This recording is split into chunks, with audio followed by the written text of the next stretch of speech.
Night gathers like a careful hush, and a small visitor glides through that quiet with the restraint of a held breath. It does not come trailing omen or rancor. It is a muted ember, a shard of someone else's sky that has wandered into this neighborhood after a pilgrimage across epochs. The telescopes give it a provisional name, a sequence that fixes a moving point in a grid of numbers. The human mind gives it something older, the idea of a wanderer, the very old fear that the dark carries intentions. Yet the body is ordinary, ice and dust, a slow evaporating note written in the chemistry of distant dawns. It crosses the planet's thought like a shadow does a wall. No one hears it pass. Nothing changes in the wind. Still, across countless screens, across sleepless control rooms, something stirs that is older than speech. The question is not whether this stranger means harm. The question is what else moves with it, unseen.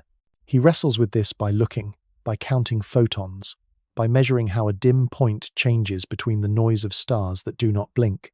She answers by assembling images into certainty, a line of motion that whispers towards safety. The object is not an arrow, it is an exile. It will slingshot past and leave nothing but a line in a notebook and a temporary ache at the edge of imagination. Yet the ache matters. It is the sensation of a locked door rattling in a distant corridor, the knowledge that the house is larger than anyone admitted. The visitor that is not a threat becomes a mirror, a calm surface that reflects fear back toward its source, until the audience notices that the reflection is a face they know. The planet has always been a receiver. Snow from other eras falls here in the form of dust that drifts through the upper air.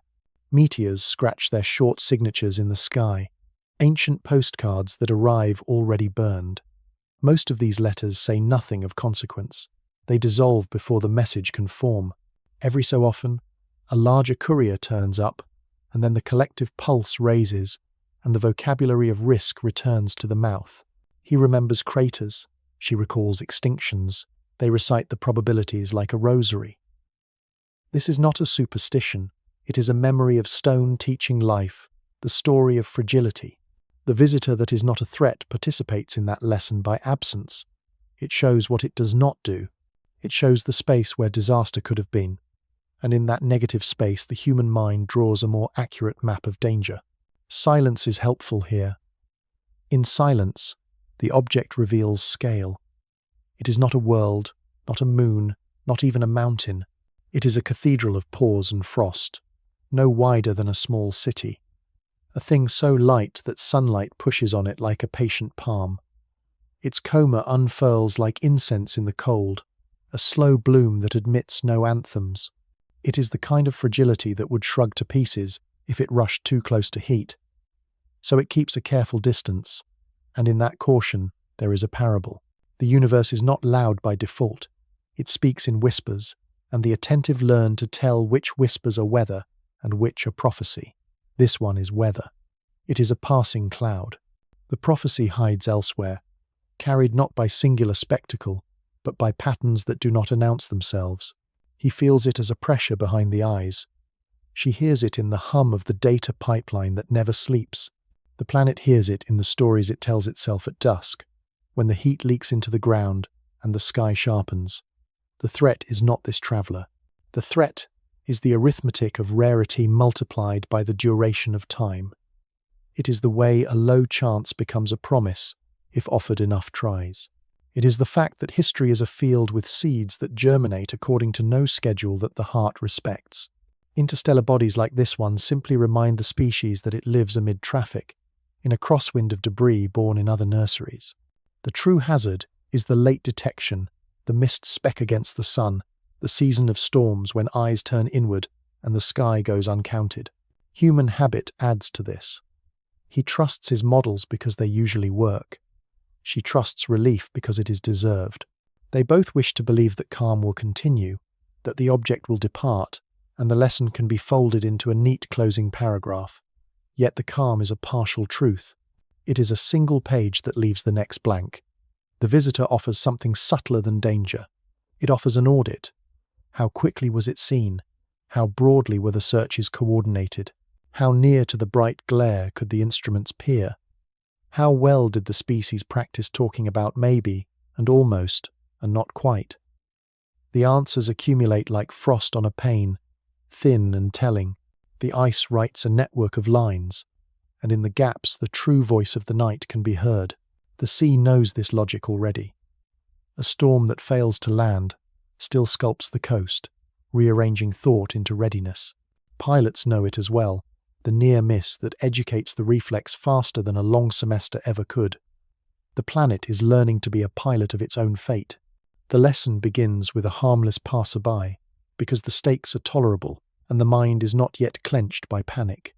The harmlessness is a gift. In its presence, he can imagine the worse arrival without freezing. She can draw the map of mitigation without shouting. They can listen to the instruments without the roar of urgency drowning nuance. The visitor gives them a rehearsal that counts. It marks the stage. It lays out the props. It assembles the chorus and checks the lighting. Then it leaves. And in leaving it asks, who will arrive when the stage is occupied? For real. He imagines the sky after it goes. A sky that looks identical to those who do not stare. She imagines the pause after the press conference, when cameras retreat and servers purr and the lull returns. In that lull, the deeper question folds itself into the quiet. Who is the antagonist that just took a step closer, while attention focused on the non-event? Is it a class of bodies, dim and slow, wrapped in darkness that drinks starlight? Is it a noise within the models that shifts future tracks by inches that add up to history? Is it the softness of vigilance, the human wish to rest on good news longer than is wise? Perhaps it is all of these braided together, a chorus rather than a soloist, a risk not sharpened to a single point but spread like mist over a valley. The visitor glides, and the planet remembers that its safety is participatory. Safety is a thing built with hours and pixels, with open nights and open protocols, with the humility to doubt the last success. The cosmos is not out to get anyone. It is indifferent, which can be worse, because indifference does not negotiate. He feels this as a clarity, a horizon that pulls the eyes level. She feels it as a steadiness that survives the end of the news cycle. They both understand that attention is finite, and they begin to spend it as if it were fuel for a mission that never lands. The object recedes into the math, and in that retreat it becomes a teacher, not of disaster, but of posture. The final image is simple. A dark field, a faint smudge, the whisper of ancient ice going home to no home. The planet watches with a quiet that is not complacent. It is a quiet that gathers tools. It is a quiet that practices the pronunciation of uncertainty until it sounds like a friend and not a stranger. Somewhere, a child learns the name of a comet and then learns that names are handles, not definitions. Somewhere else, a sentinel telescope turns its pupil slightly, just enough to reduce the size of the unknown by a fraction. The visitor passes, and the night resumes. In that resumption there is a new line written into the world's memory. It says, "The danger is not always the object." Sometimes the danger is the drift of time against a civilization that has yet to learn how to stay awake. Quiet air rested over the Chilean hills, while an automated eye took its measured breaths of exposure. On a winter morning in the southern hemisphere, a faint smear moved slightly between frames, not quite star and not quite noise. The asteroid terrestrial impact last alert system, perched at Rio Hurtado, had gathered another routine harvest of sky, yet within that harvest a point of light carried a geometry that refused the familiar comfort of a bound ellipse. The timestamp would later be read and reread, the coordinates confirmed, the motion fit. The clock marked the 1st of July 2025, and the sky had given a small, cold ember that came from a direction that seldom delivers the ordinary. The object wore no drama, only a pale persistence, but its path already hinted at the wide outside. NASA science. XIE. The software did its steady work, subtracting stars, stitching frames, flagging motion that aligned with a plausible trajectory. An operator checked the candidate, then another, then sent a call into the wider network. The Minor Planet Center received the report, and an entry joined the cascade of provisional designations that flicker across observatory screens each night. The numbers suggested a visitor that moved with the calm of a comet, and the precision of a messenger that kept an appointment older than the species that watched it. Telescopes elsewhere pivoted, and in those early hours the world's observatories became a single instrument, made of many mirrors and many clocks, listening to the same barely audible footstep. Wikipedia. Follow-up images arrived from mountaintops and deserts. Some frames showed a star-like point, bare and undecorated. Others teased a thin veil that lengthened along the direction of motion. At first the debate felt ordinary, a familiar question of category that divides asteroid from comet. Then the fits sharpened and the speed relative to the Sun refused the arithmetic of a closed orbit. The curve would not close at all. It stretched into the shape of departure, the hyperbola that marks an outsider crossing the family boundary without intention to remain. A small coma, delicately resolved by larger mirrors, answered the category question at last. This was a comet by behavior, a body that breathed in sunlight. It was interstellar by mathematics, a body that would never circle back. Wikipedia. Tsar-e. Recovery searches began, the patient archaeology of modern astronomy. Within hours and days, survey archives surrendered earlier traces, each one a breadcrumb that refined the path and disciplined the uncertainties. Zwicky transient facility images from June appeared. Atlas frames from late June re-emerged, and each additional point tightened the line. The object had threaded a crowded lane near the galactic bulge, a location where background stars clutter the field and faint movers hide like minnows in glittering water. The delay in recognition was not a failing of attention, but a testament to how the galaxy's glare can camouflage even a traveler of consequence. With each recovered dot, the model grew surer, and the word interstellar became less of a suspicion and more of a measured conclusion. Wikipedia. A name followed. The designation 3I honored its status as the third confirmed traveler from beyond, after the earlier apparitions that had taught the community how narrow the window of opportunity can be. The cometary code C divided by 2025N1 carried the administrative clarity that helps thousands of observers speak the same language across continents and oceans. The public name leaned gently toward the machine that had noticed it, Atlas, because machines and people now share the credit for patience. The naming acted like a key. With it, databases synchronized, ephemerides propagated, and the orchestration of attention broadened from a few specialists to a quiet chorus of professionals and amateurs. Wikipedia. Tsar-e. Under normal weather, a discovery night ends with the checklist of follow-ups, the nightly ballet of who will watch, at what time, with which filter, under which air mass. This night was no different in procedure, yet was larger in implication. Infrared instruments prepared to search for gases that would signal fresh ice-meeting heat. Radar teams ran quick feasibility checks, knowing distance would likely be unkind. Space-based assets plotted safe lines of sight, careful to use the sun as both lamp and hazard. In each planning room, the mood had a special stillness, the hush that attends a specimen that cannot be replaced if lost.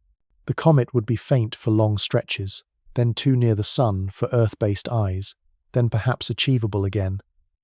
The cadence of opportunity was written by celestial mechanics rather than hope. NASA science. At the detection console, brightness numbers scrolled in units that are as much feeling as physics to those who live by them. Magnitude 18 is a whisper to a large mirror and silence to a small one. The team knew this would not become a naked-eye spectacle that rivets cities. It would be a scholar's comet, a laboratory on a moving speck, a lesson written in dim graphite.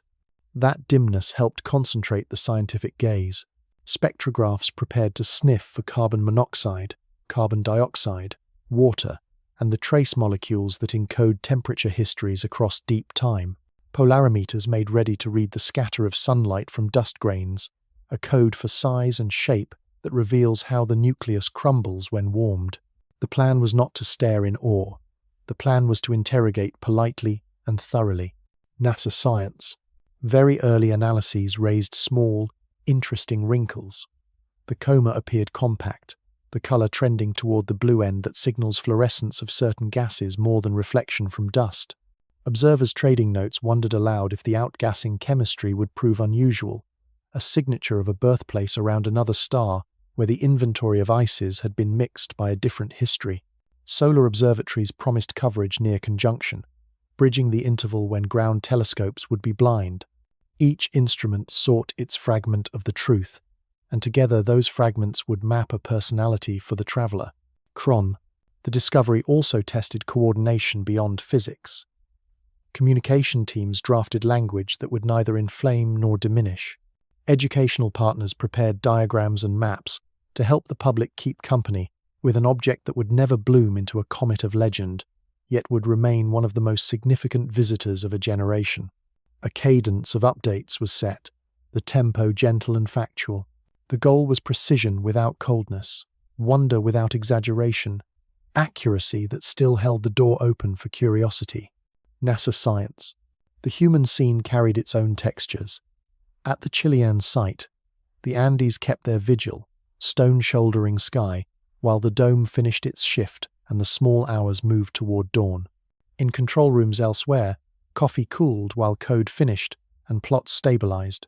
Across many latitudes, amateur observers opened schedulers and reserved minutes of darkness weeks in advance, hopeful for a clear eastern horizon when the comet would return to view after its approach to the Sunday. The community's quiet choreography revealed a culture that understands how fragile opportunity can be when the subject refuses to wait. New York Post. Institutions answered with agility. Space agencies coordinated requests for precious time on the largest instruments in orbit, time that is bartered among questions that all feel urgent. Proposals were trimmed, arguments tightened, timelines compressed. The value proposition was crisp. An interstellar comet offers a chemistry unfiltered by local history, a dynamical record minted in another system, a chance to test models of dust cohesion and volatile retention shaped by oceans of time in cold interstellar dark. Even negative results would be useful. If the gases proved ordinary, that would still refine the understanding of what is universal and what is particular in planet, forming disks across the galaxy. NASA science. What began as a faint point had become a structured project, complete with milestones that tracked the comet's own appointments with geometry. The approach to the sun would peel back layers. The exit into morning skies would place it again within reach of modest apertures. The greater distance to Earth would keep it an object for instruments rather than for crowds. Yet every phase promised data that does not repeat for decades, perhaps centuries. The discovery thus expanded from a single alert into a distributed campaign, a braid of attention that stretched across hemispheres and altitudes. NASA science. In the charts and schedules, a deeper motive quietly persisted. The world had been shown again that the neighborhood is permeable. Stones and ices built elsewhere do pass through, patient and indifferent. Finding them early is a test of readiness. Reading them well is a test of imagination married to discipline. The discovery at Rio Hurtado became a symbol of both capacities, a reminder that vigilance is not a mood but a practice. The sky had yielded a traveler without malice. The task was to welcome it with questions that are worthy of the distance it had crossed. The night ended, as nights do, with the slow exhale of systems powering down and teams stepping into the chill. The new entry in the ledger would not warm the air, yet it did warm resolve. A small eye had watched, and what it watched proved to be a messenger from far away. That is how discovery often feels in the modern observatory, impersonal at first, then suddenly intimate, as if the universe had leaned close enough for a whisper that could be understood. The coordinates remain on file. The ephemerides continue to update. The instruments await their windows. The quiet hills of Chile hold their place under a sky that is never truly empty. NASA science. Expectations arranged themselves into neat columns, then the numbers began to lean. The orbit fit looked clean in its first drafts, a patient curve written by gravity alone. Then residuals crept in, small offsets that would not sit quiet inside the error bars. Each new measurement pushed gently against the model until the pattern grew undeniable. The path was not only a response to the sun's pull, something on the object was breathing, and each breath made a faint change to its course. The adjustment was not loud, not a shove, more like the discreet finger of a clock that cannot help but move. The brightness curve added its own question. Photometry predicted a certain rise and fall as distance changed, and as the phase angle turned the coma into a thin scrawl of light. Instead, the flux deviated in little pulses that did not match any simple geometry. The comet was exhaling through valves that opened and closed on a schedule set by the spin of the nucleus and by pockets of ice trapped beneath a crust that had seen hard winters between stars. Gas carried dust, but the proportion wandered. The coma sometimes tightened when a looser plume was expected, then bloomed when the energy budget looked stingy. It was an elegance with rough edges, a choreography that kept its steps but kept changing the tempo. Spectral lines painted a chemistry older than habit. Water chose its moments to appear. Carbon monoxide and carbon dioxide argued for primacy at different hours. The gas that should have dominated at a given solar distance sometimes behaved like a guest who arrives early, then slips away before dessert. Grain size estimates from polarization suggested a population of dust that did not align well with standard catalogues. Particles were neither purely fluffy nor purely compact. They were something in between, as if the object wore a coat sewn from fabrics that nobody on this side of the local cloud had woven before. The light scattered from those grains in angles that made instrument specialists pause before trusting their own code. Rotation did not soothe the puzzle. A stable spin would have given the coma a repeatable heartbeat. The light curve hinted instead at a wobble, a slow procession that turned jets in and out of sunlight with awkward grace. Torques from asymmetric outgassing nudged the nucleus into a tiny drunkenness. The period wandered by minutes, then by more. If a sinkhole collapsed on a sunlit flank, a new jet might spring up and reorient the whole body by fractions of a degree each day. The map of vents was a changing archipelago. In this restless geography, small forces added up to a course correction that no gravitational ephemeris alone could honor. Gravity is a loyal author of large-scale motion. Einstein taught how its handwriting curves the stage itself, how light bends where mass is thick, and time leans where gravity is deep. Yet on the scale of a modest nucleus, the script of motion is written by many hands. Solar photons press on dust like soft fingers. Thermal re-emission pushes back with a whisper that never stops. Sublimating gases blow in jets that act like thrusters, each one a tiny engine set into the ice by chemistry and sunlight. The acceleration that these engines deliver is smaller than a leaf falling through air, but given weeks and months it becomes a real change in destination. The sky, usually the place of smooth arcs, revealed itself to be a place of sighs and surges when the body in question is fragile and alive with heat. Dust tails added texture to the surprise. The axis of the main tail aligned in familiar ways with the solar wind and radiation pressure vectors, yet a subtle sunward spike appeared now and then, a reflection of large, slow grains that refused to be bullied outward quickly.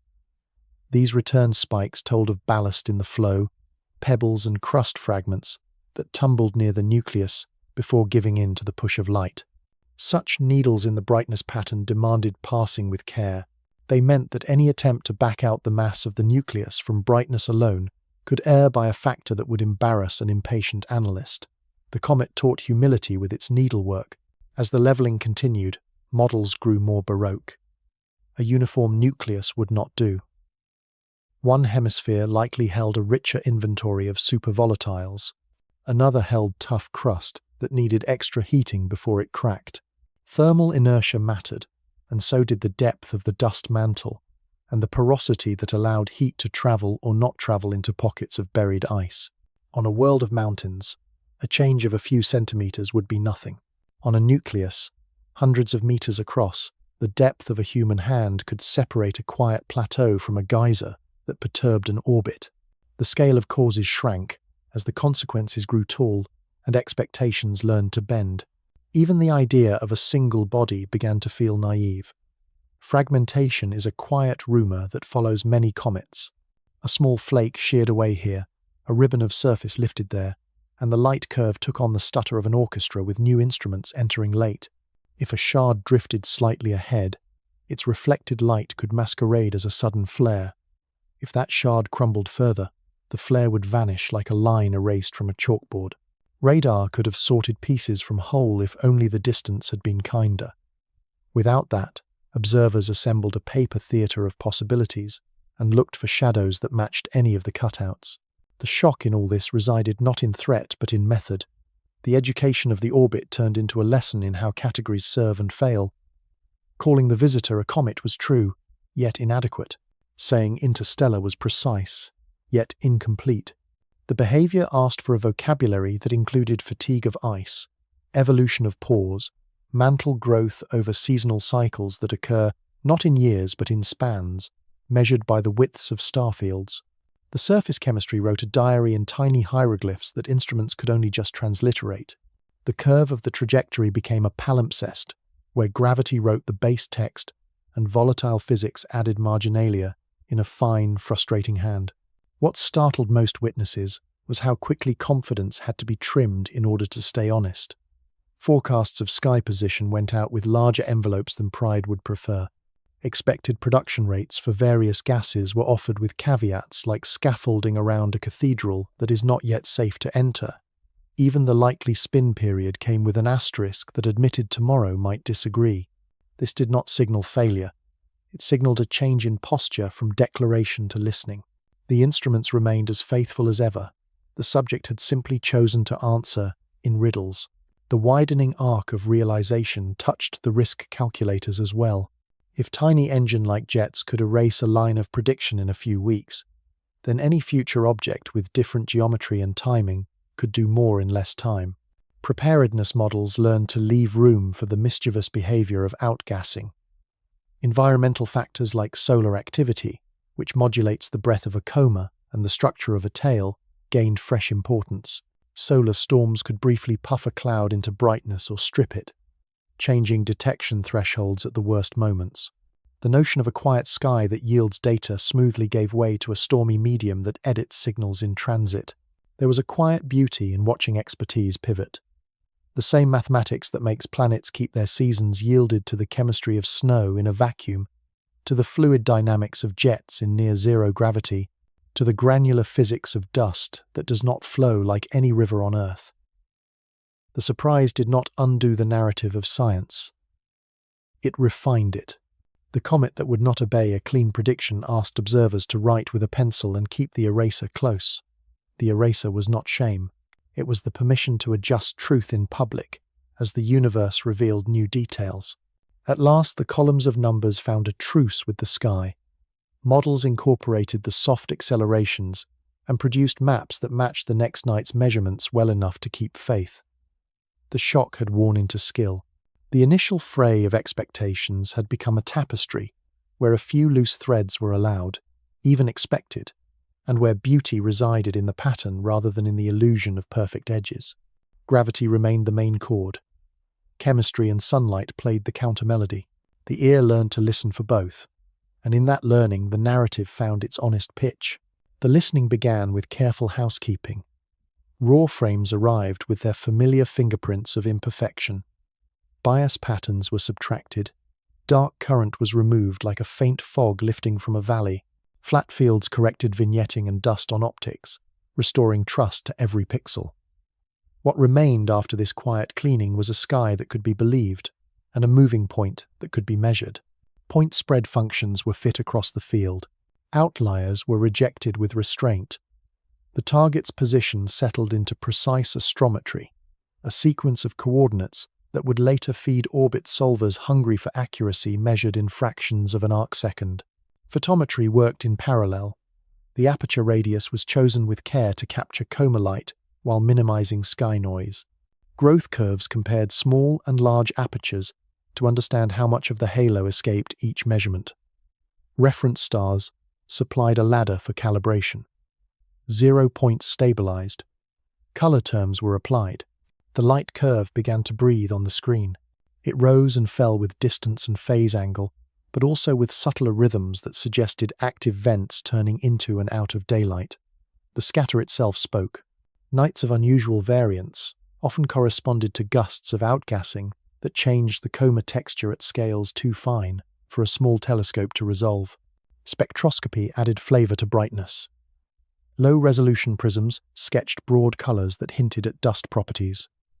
High-resolution Echelle instruments broke the light into its finest syllables. CN bands glowed. A faint OH signature traced water once ultraviolet sunlight had photodissociated it. Carbon monoxide lines at millimeter wavelengths announced a deep cold reserve that survived long exposures to interstellar radiation. When the sun warmed one region on the nucleus, CO swelled like a sigh from a cellar. At other times, carbon dioxide took the lead, its band structure painting the spectrum with a different timbre. Each molecule became a barometer for the temperature and porosity of the surface layers. Polarimetry took a different path to the same truth. Filters rotated to measure the angle and degree of polarization of scattered sunlight. The results were encoded in curves that rise with phase angle and that shift with particle size. Small, fluffy aggregates produce a distinctive negative polarization branch near small angles. Compact grains tilt that branch and soften it. The plot drew a fingerprint for the dust. Analysts compared it to archives from well-studied comets and noticed both kinship and difference.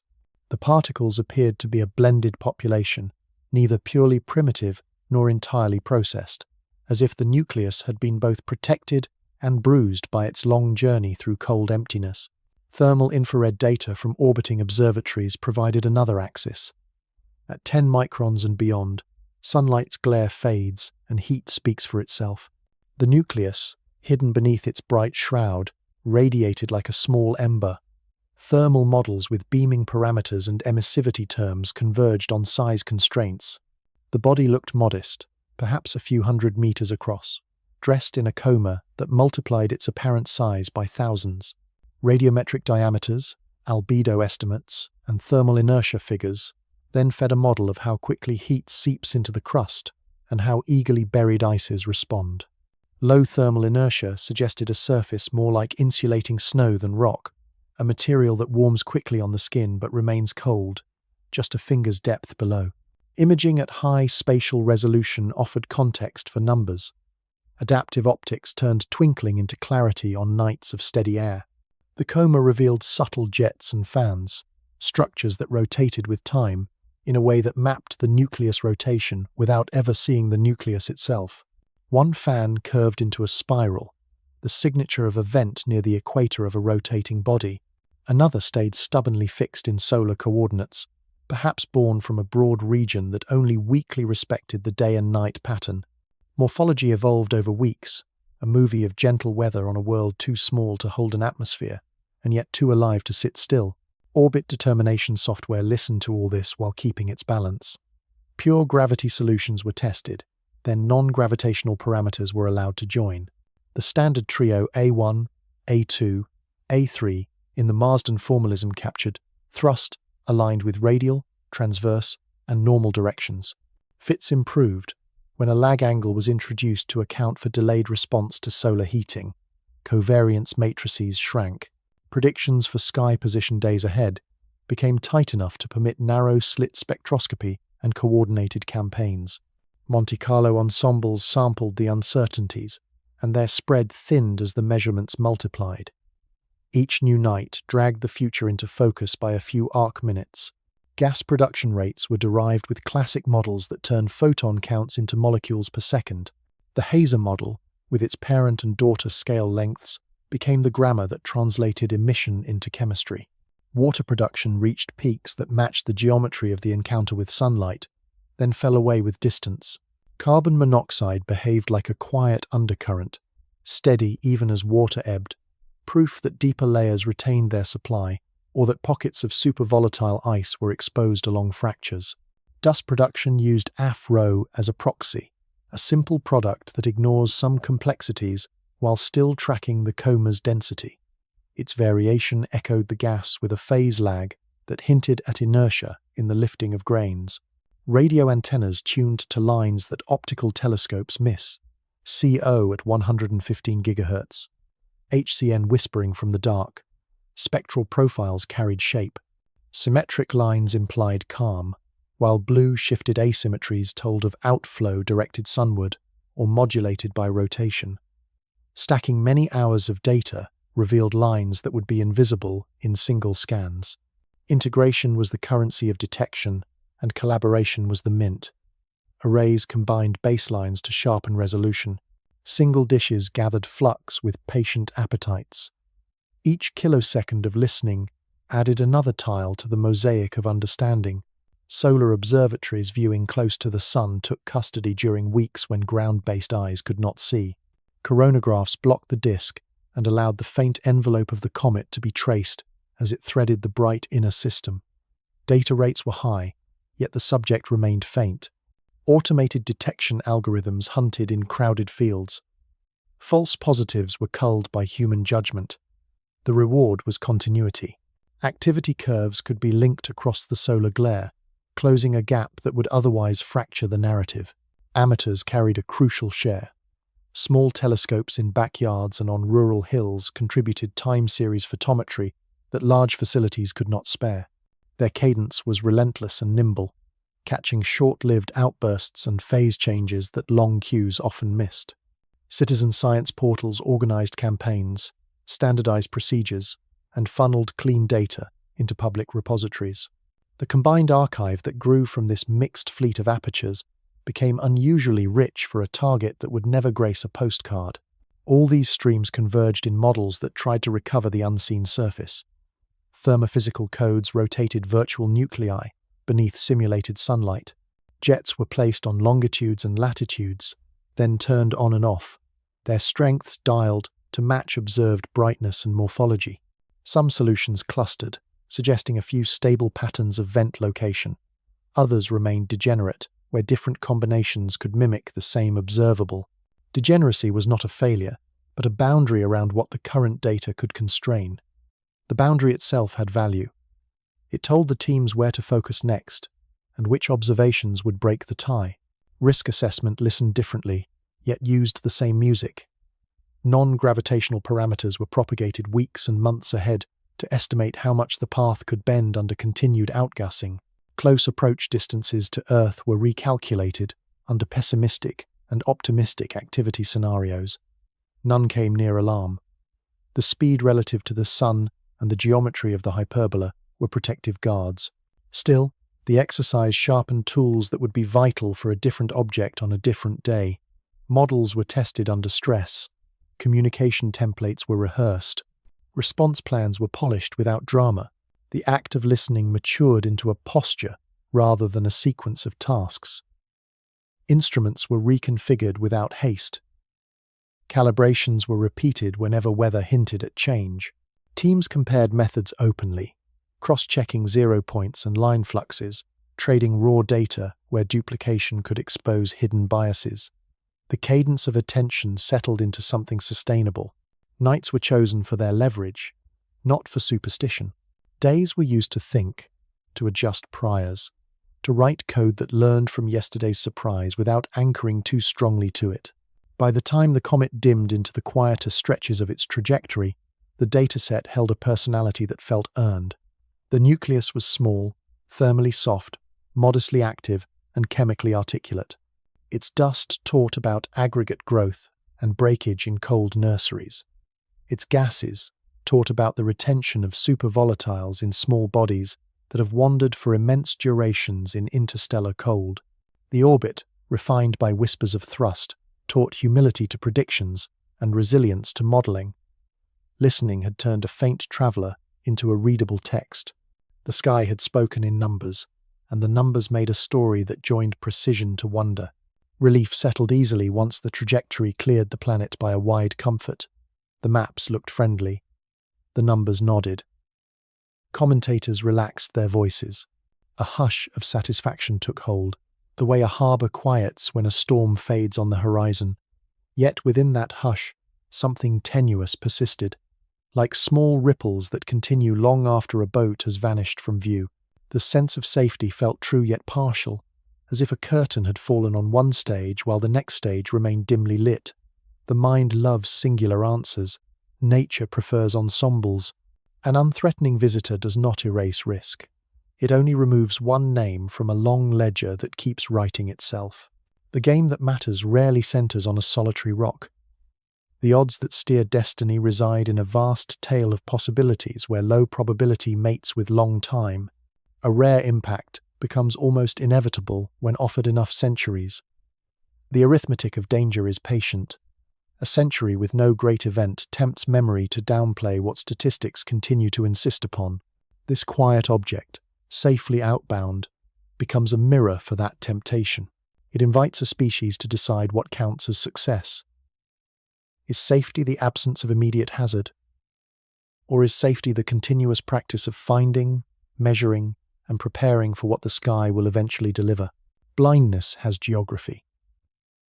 A daytime skyhides approach along lines of sight near the Sunday solar glare can cloak small, fast intruders until they are nearly upon the world. Polar regions endure long seasons, where the sky is either never dark or always dark, each condition frustrating different instruments. Weather closes domes for weeks. The southern oceans leave a vast belt of atmosphere thinly watched. Infrared eyes help, yet heat from Earth and from the instruments themselves complicates sensitivity. Every system arrives with seams. The goal is not a perfect fabric, but one whose seams rarely align with fate. Time plays a stranger trick. Many surveys are optimized for near-Earth asteroids on short-year or few-year orbits, bodies that revisit the neighborhood often enough to be catalogued and tracked. Long-period comets do not behave so politely. They announce themselves only once in a human lifetime, sometimes only once in a civilization's life. Their approach can be steep, their warning short, their tales dramatic only after the moment to act has passed.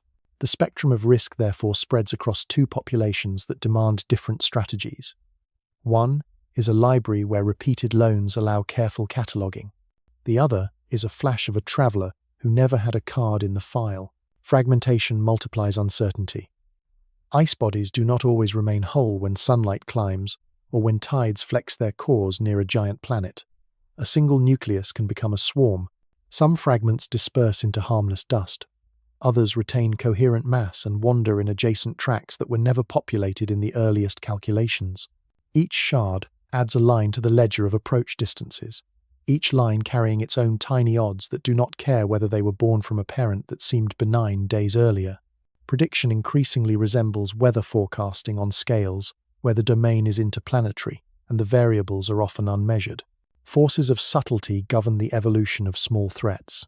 The Yarkovsky effect, born from thermal photons leaving a warm surface, nudges small asteroids over decades into resonances that amplify shifts. The YORP effect, built from uneven radiation pressure on irregular shapes, can change spin states until surfaces fail and pieces drift away. Outgassing in a comet acts like micropropulsion that only sometimes aligns with simple intuition. Solar wind conditions modulate the behavior of tails, altering how brightness reveals or conceals. None of these forces match gravity in grandeur. All of them matter for target selection, detection thresholds, and lead time. Human perception introduces its own crosswind. Good news invites rest. Funding cycles and headlines follow rhythms that reward crisis over maintenance. When a messenger arrives that carries no direct peril, the desire to pivot elsewhere feels rational. Yet defenses for a planetary scale, hazard cannot be built like a fire extinguisher mounted on a wall and forgotten. They are living systems. They erode, if not exercised. They drift out of calibration, if not fed data. The misread begins when relief is equated with completion, when a rehearsal that ends without harm becomes a reason to dismantle the stage. Complexity thickens in the realm of coordination. Detection resides with many institutions. Confirmation flows through clearinghouses that curate astrometry and brightness. Characterization lives across spectrographs, radar dishes, and thermal cameras. Planetary defense adds engineering conversations about deflection, disruption, and evacuation. Civil preparedness adds public messaging and logistics. Each node holds expert languages with their own conservatisms. Aligning these languages under quiet skies is hard. Aligning them under time pressure is harder. The temptation is to believe that a toolkit that worked for one geometry will work for all geometries. That precaution fails when the next scenario is rotated slightly toward the sun or arrives during a season that blinds a hemisphere. The wider environment also refuses stillness. Solar cycles wax and wane. During peaks, coronal mass ejections and heightened ultraviolet flux can change the brightness of a coma as photoprocesses accelerate. Radio noise grows. Some instruments adjust quickly, some cannot.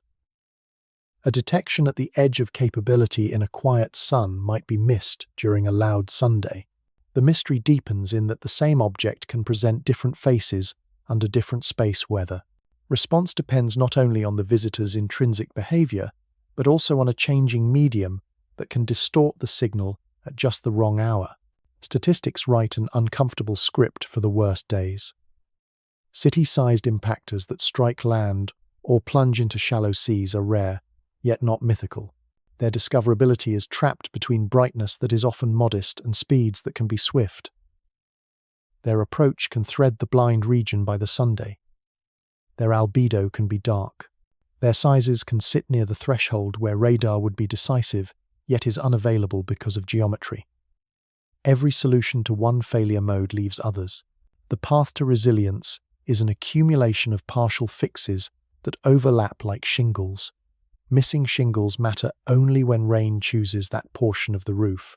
The cultural dimension invites its own paradox. Overstating risk corrodes trust. Understating risk mortgages future consent. Honesty about uncertainty requires a language that many audiences find alien. Words like covariance, prior, and ensemble feel like evasion when they are in fact the most precise form of respect a scientist can offer. The comforting misread thrives on this disconnect.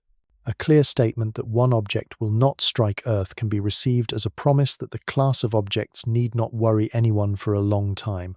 The difference between a single case and a distribution is subtle in conversation and absolute in reality. There is also the quiet issue of interstellar debris as a population. The census is young. Data points fit comfortably on one hand. High speeds and unusual chemistry make these wanderers difficult to find early and hard to characterize deeply. If their sizes cluster small, they pose little danger. If their sizes include occasional larger members, a rare yet fast hazard becomes part of the tableau. The uncertainty about that distribution is not merely academic. It sets expectations for survey cadence, for where instruments aim during twilight, for whether infrared sentinels in space receive priority over other missions. The unknown keeps the strategic map in flux. The strategy of mitigation itself grows more tangled as understanding matures. Kinetic impactors require lead time and precise trajectories. Gravity tractors require long engagements and depend on stable surfaces. Nuclear options carry policy and physics complexities that few countries have rehearsed with realism. Fragmentation creates scenarios where multiple smaller objects might still pose grave local harm. Deciding to act when probability is only moderately high tests political will and public tolerance for interventions that cannot be reversed once launched. The comforting misread avoids this discomfort by pretending decisions can always wait for perfect clarity. Even the measurement of success resists simple phrasing. Is a program succeeding because no harm has occurred? That measure rewards luck as much as diligence. A better measure lives in coverage maps, in discovery completeness for certain size ranges, in response times from detection to public notice, in the distribution of aperture hours across latitudes and seasons, in the diversity of pipelines that can catch different kinds of signatures. These are unromantic metrics. They are also the ones that anchor real safety. Romance belongs to comets with bright tails. Safety belongs to spreadsheets that prove a sky is being read correctly. In the heart of this deepening thread lies a simple picture. A small silhouette crosses a field of stars. A machine notices. People notice the machine. The silhouette proves trivial as a danger and priceless as a lesson. The lesson is not that fate can be relaxed away. The lesson is that vigilance is not a performance for dramatic nights. It is the continuous act of keeping many kinds of eyes open and many kinds of minds in conversation, even when the news cycle would prefer something louder. The atmosphere does not negotiate with stones. It only receives them. The planet chooses where on the timeline it will discover them, and whether it will be ready to nudge or endure. Relief still has a place. It eases the knots that long attention ties into shoulders. It closes laptops and invites sleep. It can even be beautiful, a shared exhale that recognizes the scale of the world's luck on an ordinary night. Yet relief cannot be allowed to summarize the story. The story is that danger is a field, not a dot. A single harmless traveler can be true, and the field can still hold a future that demands preparation. The mind is capable of holding both truths, and the culture can be taught to do the same. When that happens, quiet visitors cease to be distractions from the bigger question. They become the means by which a civilization practices for a day it hopes never arrives. The creature in the dark is not a single shape, but a distribution. It wears many sizes, travels many paths, and arrives according to clocks that only look like chance until the mathematics is given a chair at the table. Risk, in this domain, lives as a curve more than an anecdote. The curve slopes steeply, whispering that small objects are plentiful and large ones are rare. Then it stretches a tail into distances where the improbable waits with a patience that can outlast empires. He looks at that tail and sees time itself hiding inside it. She sees a ledger that grows slowly, then suddenly, depending on where attention is paid. The first truth feels simple. Frequency scales with size in a way that punishes comfort. Pebbles enter the atmosphere every day and finish as glitter. Meter bodies flame as bright messengers that seldom reach the ground. Tens of meters matter, for they can deliver a Chelyabinsk-style shock that breaks windows and bone across a city. Hundreds of meters change maps. Kilometers write geology and rewrite ecology. The frontier between these bins is not a fence, but a gradient. Each step up in size costs many steps down in frequency, yet the energy rises so violently that the product of rarity and harm remains stubborn. That product is the beast. It does not roar, it balances. He models the arrivals as a Poisson process, enriched by memory in the form of resonances and source region dynamics. She adds a Bayesian layer, letting each new survey batch update the prior on how many undiscovered bodies share the neighborhood. Their picture improves where completeness is high. It blurs where the catalogue thins. Ocean impacts hide evidence under moving water. Old craters on continents are erased by weather, by subduction, by the stubborn habit of life to drape itself over scars. The absence of marks is not absence of history. The model must correct for forgetfulness, written into stone and sea. Energy scales as velocity squared and mass.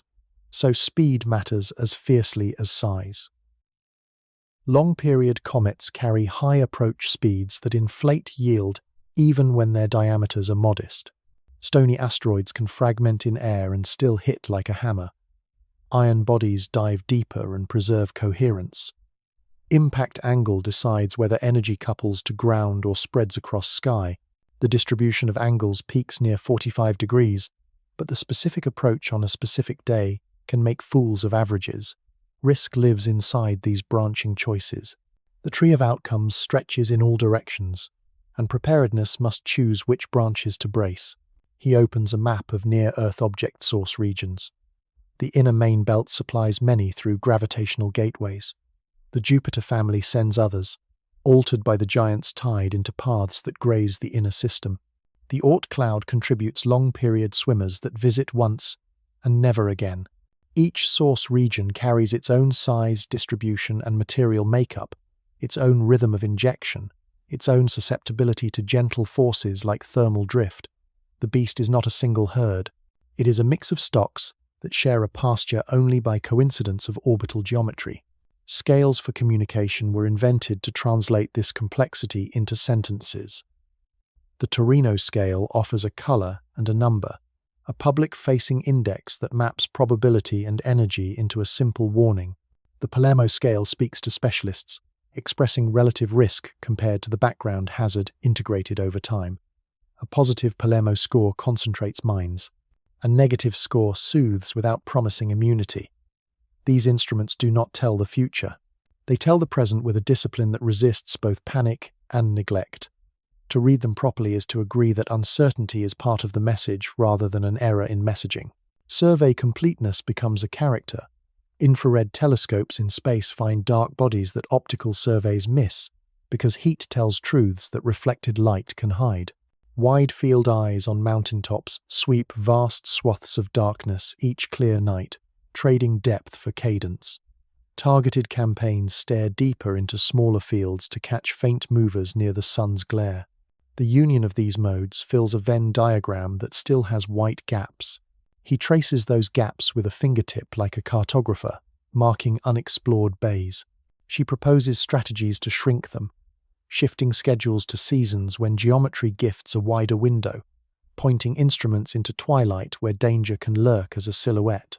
Long tails in statistics behave like the ocean's horizon. They look calm until a storm that formed far away arrives unannounced. Heavy-tailed distributions do not forgive short memories. If a culture counts safety only by the length of a quiet interval, the curve will punish that counting with a correction that feels personal and is nothing of the sort. The beast rewards those who measure completeness rather than luck, who speak of confidence intervals rather than certainties, who store readiness as a habit rather than a performance. He runs Monte Carlo ensembles that throw virtual stones toward an Earth drawn as a blue target. Each trial varies albedo, spin, phase, approach vector, and outgassing state. Most trials miss by distances that feel soothing. Some grace the edge, a few strike. The ensemble reveals a cloud of futures from which policy must be chosen. Waiting for a single number to announce itself as truth is not a method here. The decision lives in ranges. It asks whether to invest in missions that will rarely be needed and will matter completely on the day they are needed. It asks whether to accept false alarms to avoid false calms. She studies gravitational keyholes, those slender regions in space near a planet where a tiny deflection during one pass can set up a much closer passage on a later orbit. The map of these keyholes looks like lace. The risk for certain asteroids is not simply their next approach, but the choreography of many approaches in sequence. A nudge administered years ahead can skip a keyhole entirely. A nudge missed can set a calendar few are ready to write on. The beast of statistics wears time like a cloak. It changes shape depending on when the first note is heard and how quickly the orchestra responds. Fragmentation dynamics alter the curve as well. A large body that splits can transform one improbable catastrophe into several moderate disasters. Energy conservation does not care about narrative preference. A swarm can increase encounter cross-section, even as it decreases per body damage. Airburst probabilities move. Radar feasibility changes. Warning strategies update. A distribution that used to be drawn in neat bins begins to blur across categories, forcing models to breathe like living things rather than sit like monuments. She lights a candle for cultural variables because they bend mathematics in practice. A society that trusts its scientific institutions will accept early communication that includes caveats. A society tuned to outrage or fatigue will treat caution as weakness and revise funding toward theatre. The statistical beast adapts to these behaviors in indirect ways. More loss of coverage in difficult seasons, slower adoption of new survey methods, less rehearsal of multi-agency response. The curve itself remains indifferent, but where the species stands upon it is a function of choices that feel unrelated to rocks and ice. He considers comparative risk. Volcanoes speak on timescales both sudden and slow. Hurricanes draw power from seas and have patterns that can be tracked with improving skill. Pandemics propagate through networks that can be cut if will aligns with knowledge. Cosmic impacts belong to a class that offers fewer cues and harsher tests of foresight. The interval between major encounters is long enough to tempt inattention, short enough to make temptation costly if it is indulged for generations. The only antidote is to make readiness part of identity rather than reaction. In the end, the math turns into a portrait. It shows a creature with many eyes, none of which look directly at the viewer, and many hands, none of which can be pinned down to a single intention. It is the sum of small stones and a few great ones. It is the mixture of gravity, sunlight, chemistry, and chance. It is the way probability pours itself into history, through the thin funnels of calendar days and orbital geometries. To face it is to map the tale with patience, to watch under difficult light, to speak with clarity about ranges rather than single outcomes, to accept that prevention is quieter than rescue, and must therefore be loved for its silence. Tools gather at the edge of night like a quiet fleet, each with a particular talent, each reading a different alphabet of light. Wide-field surveys rake the sky with fast cadence, subtracting yesterday from today to catch what was not there before. Difference imaging turns starlight into a stable backdrop, then lets movers ring out in residual frames like faint bells. Synthetic tracking stacks many short exposures along guest paths, lifting dim, fast travelers above noise, as if poured from shadow into visibility. Pipelines sift torrents of pixels, triaging candidates with algorithms that have learned the look of cosmic movement, then passing the best to human eyes that still excel at doubt. Infrared sentinels extend the reach where darkness thwarts reflection. A cold telescope that measures heat can see a body that hides in optical wavelengths, because a warm stone radiates even when it refuses to glint. Thermal signatures deliver size more honestly than brightness, since albedo can deceive and heat does not pretend. Plans for new infrared eyes in space proceed with patient engineering, seeking fields of view that glance near the sun where twilight keeps secrets. The aim is not spectacle, it is coverage, a woven net that shrinks holes where approach vectors have loved to hide. Large mirrors with adaptive optics sharpen faint Comet until jets and fans become visible, their slow revolutions writing the spin of a nucleus on dusty paper. Spectrographs split a smear of light into barcodes that announce what gases evaporate and what ices endure. Polarimeters read the angles of scattered sunlight, inferring grain shapes as if fingertips could feel them from planets away. Millimeter arrays listen for molecules that optical instruments cannot distinguish, turning the sky into a chemistry lab that reports from beyond reach. Each instrument returns its dialect of truth, and the union becomes a portrait that no single device could have painted. Radar is the craftsperson of certainty. When geometry allows, a transmitted pulse returns with a delay that sets distance and a Doppler spread that encodes rotation and shape. Delay Doppler images grow from smears into silhouettes, then into coarse maps, where ridges and hollows suggest a world in miniature.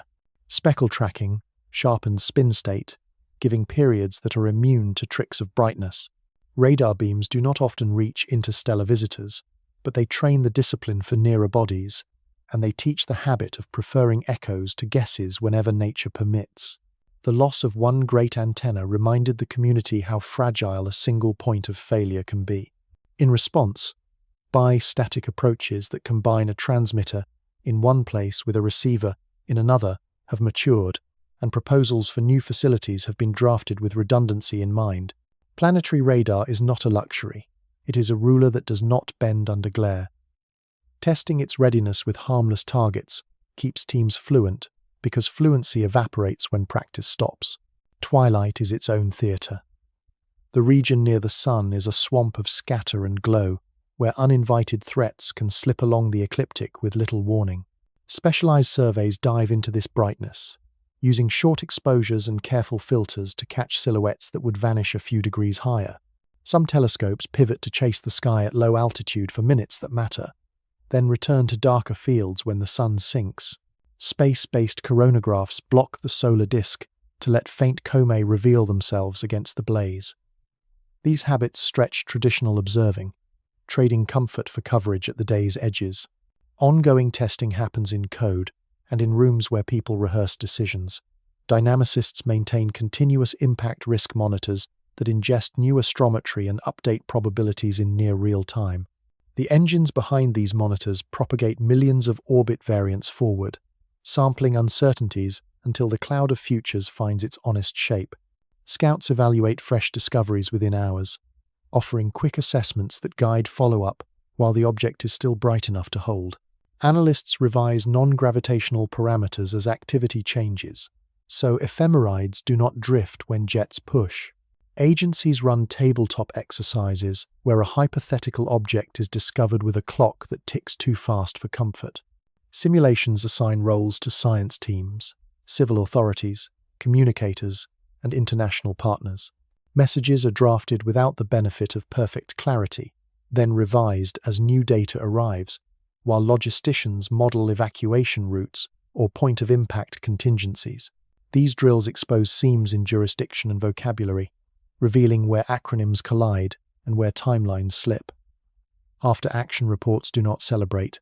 They list friction points and propose repairs. Laboratories carry a share of the testing because nature will not wait for certainty to decide whether to use rock, ice, or metal. Impact experiments fire projectiles into granular beds to watch cratering in materials that slump and fluff rather than flow. Vacuum chambers host ice mixtures under sunlight, lamps to study sublimation and the birth of jets from clogged pores. Regolith simulants teach how surfaces fail when torque and light conspire, revealing when a gravity tractor might grip and when it might skate. These benchtop worlds are tiny, yet they anchor models that must decide engineering questions on scales too costly to test full size. Computational tools build bridges from data to action. Thermophysical models weave heat into depth, predicting when a crust will crack and vent. Shape inversion from light curves reconstructs bodies as facets and edges that turn brightness into geology. Hydrocodes crash virtual impactors into Earth at angles and speeds drawn from distributions, then map shock waves and plume behavior into damage footprints. Ensemble forecasts treat uncertainty as a field rather than a single number, reporting what fraction of futures share a consequence, so planning can begin before the dice stop rolling. Missions that wait in readiness are a newer strategy. A spacecraft on standby in a stable orbit can sprint to meet a long-period comet or an interstellar object if geometry cooperates. The bus is designed to be flexible, the instrument suite compact and versatile, the navigation capable of quick retargeting. The philosophy is to trade bespoke perfection for immediate presence, because some visitors will not linger. Even a simple flyby at high speed can return spectra, dust compositions, and nuclear size constraints that ground-based instruments cannot match. The cost is carried for years, the payoff arrives in a few days, and the data can refine models of origins that reach beyond a single encounter. Deflection technology undergoes its own rehearsals. Kinetic impact tests prove that momentum transfer behaves as predicted when a spacecraft strikes a small asteroid. Follow-up missions measure the change in orbit with fine precision, and radar, optical photometry, and thermal data combine to quantify the beta factor, the multiplier that dust and ejecta add to the shove. Simulations test variations in shape and cohesion because rubble piles and monoliths take the blow differently. Gravity tractors remain on the workbench of design studies, suitable for objects discovered early, with surfaces that allow steady station keeping. Discussions of more forceful options remain cautious, nested in layers of policy and international law, yet they do not sleep. Networks and protocols keep the whole architecture alive. Alert systems distribute discovery notices within minutes, formatted so that software at observatories can pass them automatically. Amateurs register for campaigns that specify filters and exposure times, so the smallest telescopes can contribute calibrated data. International nodes agree on naming conventions, astrometric standards, and ephemeris formats. Shared repositories store spectra and light curves where redundancy protects against loss. Drills periodically test failover, with one center pretending to go dark while others shoulder the load. Machine learning occupies the seam where flood meets focus. Classifiers flag streaks that look like satellites and discard them, then elevate faint movers that mimic cosmic rays yet repeat across frames. Anomaly detectors suggest candidates for rare behaviors, including fragmentation or outbursts. Still, no algorithm is trusted without a human in the loop. Training sets shift with new instruments. Bias creeps in when skies differ from the ones that taught the network what a comet looks like. The discipline here is not to automate curiosity, it is to free it by clearing away the trivial so that attention can assemble around the ambiguous. None of this is static. As instruments improve, so do the challenges. Fainter limits mean more false positives. Faster cadences mean more data triage. Wider fields mean more ghosts gliding across sensors. The community answers by building redundancy into methods, cross-checking results with independent pipelines, and publishing not only answers but the code that produced them. The underlying idea remains durable. The safest planet is the one that takes all chances to practice, that treats a quiet night as a laboratory, that drills communication until it sounds calm, even when the clock would like it to speed up. In this posture, readiness feels less like a stance and more like a rhythm. Telescopes sweep, algorithms sift, radar pulses, spectrographs sing, planners rehearse, and labs throw small stones into small worlds to watch echoes. The cycle repeats not because drama demands it, but because patience does. Somewhere in that rhythm a visitor will appear that needs more than measurement. When it does, the fleet will already be moving, not from panic, but from the habit of a species that has chosen to stay awake. Fragmentation begins as a whisper within ice. Heat creeps inward by millimeters each hour, reaches a pocket of volatile molecules, and whispers become pressure. The crust, brittle from centuries of cold, resists until it cannot. A crack grows. Jets turn from threads into braids. A slab lifts, hesitates, then slides into the low-gravity sky like a slow avalanche. The nucleus loses a mask and shows fresh material that has not seen sunlight since it formed. In that unveiling the light curve jumps, the coma brightens, and the balance of the small world shifts. Sometimes the consequence is only cosmetic. Sometimes the consequence is a birth of fragments that sail away as new bodies with their own numbers, their own futures. Rotation is a patient conspirator. Sunlight falls unevenly on irregular shapes, and radiation nudges spin with a torque that accumulates. The period shortens minute by minute across weeks, then hours. Centrifugal acceleration at the equator grows until it rivals the weak gravity of a porous aggregate. Dust begins to slide toward rims. Boulders take hesitant steps. A ridge that held for geological blinks finally surrenders. The body sheds a spur of material that does not fall back. What detaches can range from grains to house-sized pieces. When the new mass drifts clear, the parent spin shifts again, sometimes calming, sometimes destabilizing further. Feedback is the rule. If the shape becomes more bilobed, torques can sharpen, and the cycle repeats. Thermal fatigue works from the surface inward. Each sunrise lifts temperature rapidly across a thin skin depth, while the interior lags in cold. Expansion and contraction trade places twice each rotation. Microfractures multiply, weave together, and recruit larger flaws. Rock behaves like dry wood near a fire, popping, shedding splinters, erasing sharpness. Ice pores open and connect. Sublimation finds new pathways. A cliff that once fed a steady jet in a pencil beam becomes a ragged wall with many mouths. The surface grows older in appearance while the chemistry underneath stays young, waiting for a deeper crack that will produce a larger event.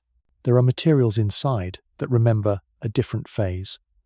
Amorphous ice, formed at extreme cold, can rearrange into crystalline order when warmed.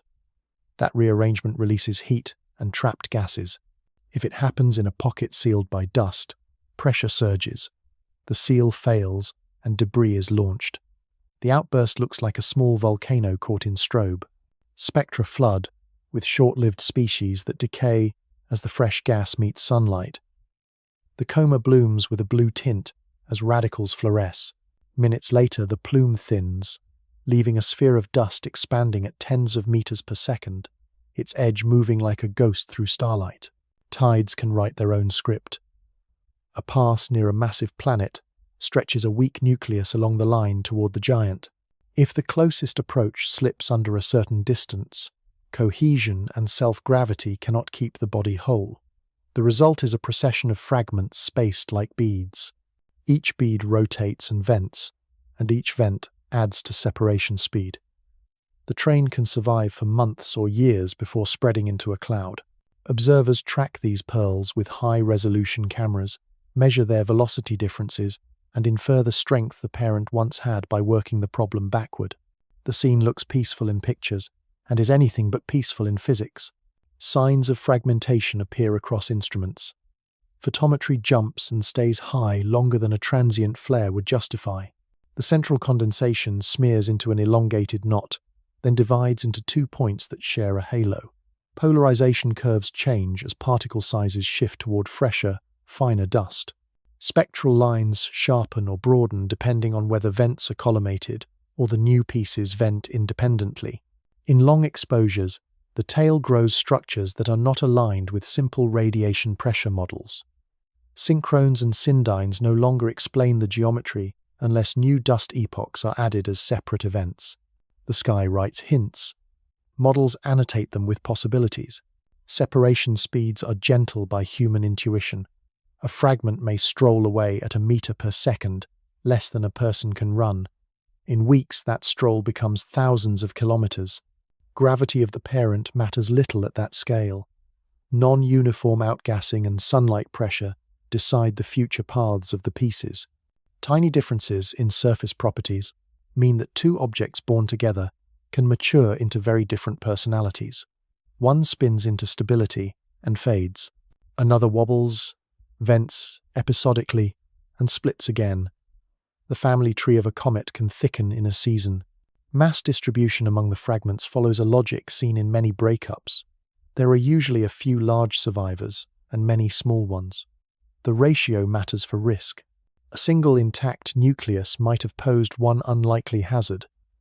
A cloud of pieces can increase the probability that one member drifts along a line of encounter, even if the lethality of any single piece is lower. Energy conservation does not endanger equally. Airbursts become more likely. Swarms bring varied entry angles and altitudes. For prediction and preparation, the shape of the fragment size distribution is not academic. It sets how wide surveillance must search and how deflection concepts must adapt. Fragments become parents of meteor streams if their dust intersects the path of a planet. Centuries after a shedding event, fine debris can return as showers that sketch the original orbit as glowing threads. The streams age. Small particles are shepherded by sunlight and electromagnetic forces. Larger grains lag. A once tight river spreads into a fan. Earth moves through these fans on calendars that can be predicted once the first few appearances are recorded. In that reign there is poetry, but there is also a ledger. The streams testify to how often and how vigorously their sources have fallen apart. Images of active nuclei suggest a mechanical character. Pits with sharp rims drop into caverns where jets originate. Overhangs hold until sublimation undercuts their foundations, then collapse in blocks. Boulders ride slow, slides down slopes measured in degrees that would be stable under stronger gravity. The material behaves like talc over gravel, cohesive enough to retain shapes for a while, treacherous enough to fail without warning. Tensile strength measured in pascals and kilopascals explains the ease with which small torques rearrange landscapes that are measured in hundreds of meters. The numbers look small, the effects look grand. Fragment events complicate orbits measurably. Non-gravitational parameters jump when the gas distribution changes, and an orbit solution that held for weeks fails in days. Astrometric centers become ambiguous when two condensations of similar brightness jockey for the leading role. Photocenters shift toward the brighter child, and bias fits. Ephemerides issued in the midst of such drama carry wider uncertainties, not because confidence has evaporated, but because the subject has multiplied. Observatories coordinate to resolve the components, report separate measurements, and reduce confusion. Success is a function of cadence and of the sky's patience. Mitigation scenarios bend under fragmentation. A kinetic impact designed to nudge a single body delivers different results if the target is a loosely bound aggregate with internal voids. The momentum transfer can be absorbed, radiated into jets of dust, and shared among pieces that are not mechanically coupled. A gravity tractor requires a stable partner that keeps shape across months. A fractured nucleus can torque unpredictably, forcing station keeping to chase a moving attachment point. Decisions about whether to act at all are hardest when a body that looked coherent last week reveals a family this week. The safest approach is often earlier in the inbound leg, before heating and spin have had time to play their game. Prediction of fragment behavior leans on models that accept ignorance as initial condition. Analysts start with simple springs and masses and grow the systems into irregular polyhedra that interact through soft contact. They add gas thrusts at vents assigned by probability. They wrap the ensemble in sunlight and let thermal cycles grind. They discover that small differences in initial spin or internal density map to different fates. The range of futures can be tamed by new observations that pin down a vent, a period, a brightness ratio between siblings. Every added fact reduces the space in which surprises can ambush. There is a quieter story in the chemistry of fragments. Fresh surfaces tell of the nursery where the object formed, ratios of carbon chain species, the presence of fragile organics that die quickly under radiation, the relative abundance of water and carbon monoxide speak of temperature and pressure fields in the disk long before planets congealed. Each split becomes a momentary laboratory where sunlight interrogates ancient ice directly without the patina that time paints on exposed crusts. If pieces are large enough to hold onto gas for hours, their individual spectra can be measured and differences between siblings mapped like dialects within a family. The sky has patience with breakage. Not every split is catastrophic, not every outburst repeats. Some bodies settle into a new equilibrium with fewer vents and a longer rotation period. Others leave a trail that continues to echo through meteor calendars and faint dust bands seen in zodiacal light. The remains share one promise. They remind observers that objects in this class are sculptures in motion, revised by heat, light, and spin. That revision writes risk in a language that changes within a single apparition. Observational craft grows from this recognition. Telescopes add high cadence plans when activity rises. Teams coordinate to follow a fragment's plane crossing to capture geometry that reveals separation speeds. Filters are chosen to emphasize fresh gas, then swapped as the chemistry quiets. Alerts go out quickly, and small instruments contribute densely sampled light curves that catch flickers that larger facilities miss. The choreography is not frantic. It is deft, designed to keep as much of the unfolding story as possible within the net of measurement. In this theatre, the object is both dancer and stage, changing steps and props without warning. The lesson is that nature's scripts for small, icy worlds include improvisation. The better the audience understands that, the less shock attends the next split, the clearer the path from measurement to prediction, and the steadier the hand that may one day need to reach across space with intent. Fragmentation is not only a hazard, it is a revelation, opening windows into interiors that would otherwise remain locked behind stone and frost. Motion in space looks clean from far away, a ballet of ellipses and hyperbolas drawn by gravity's calm hand. Up close, smaller agents lean in, whispering edits that add up over seasons. Sunlight, heat, gas, and dust share a patient craft. Together they write deviations that never make headlines until a course has wandered far enough to surprise those who expected only geometry. The vocabulary for these edits sounds modest. Radiation pressure, thermal recoil, outgassing, tides. Each word hides a ledger of impulses that nudge stones and ices with a persistence that rivals intention.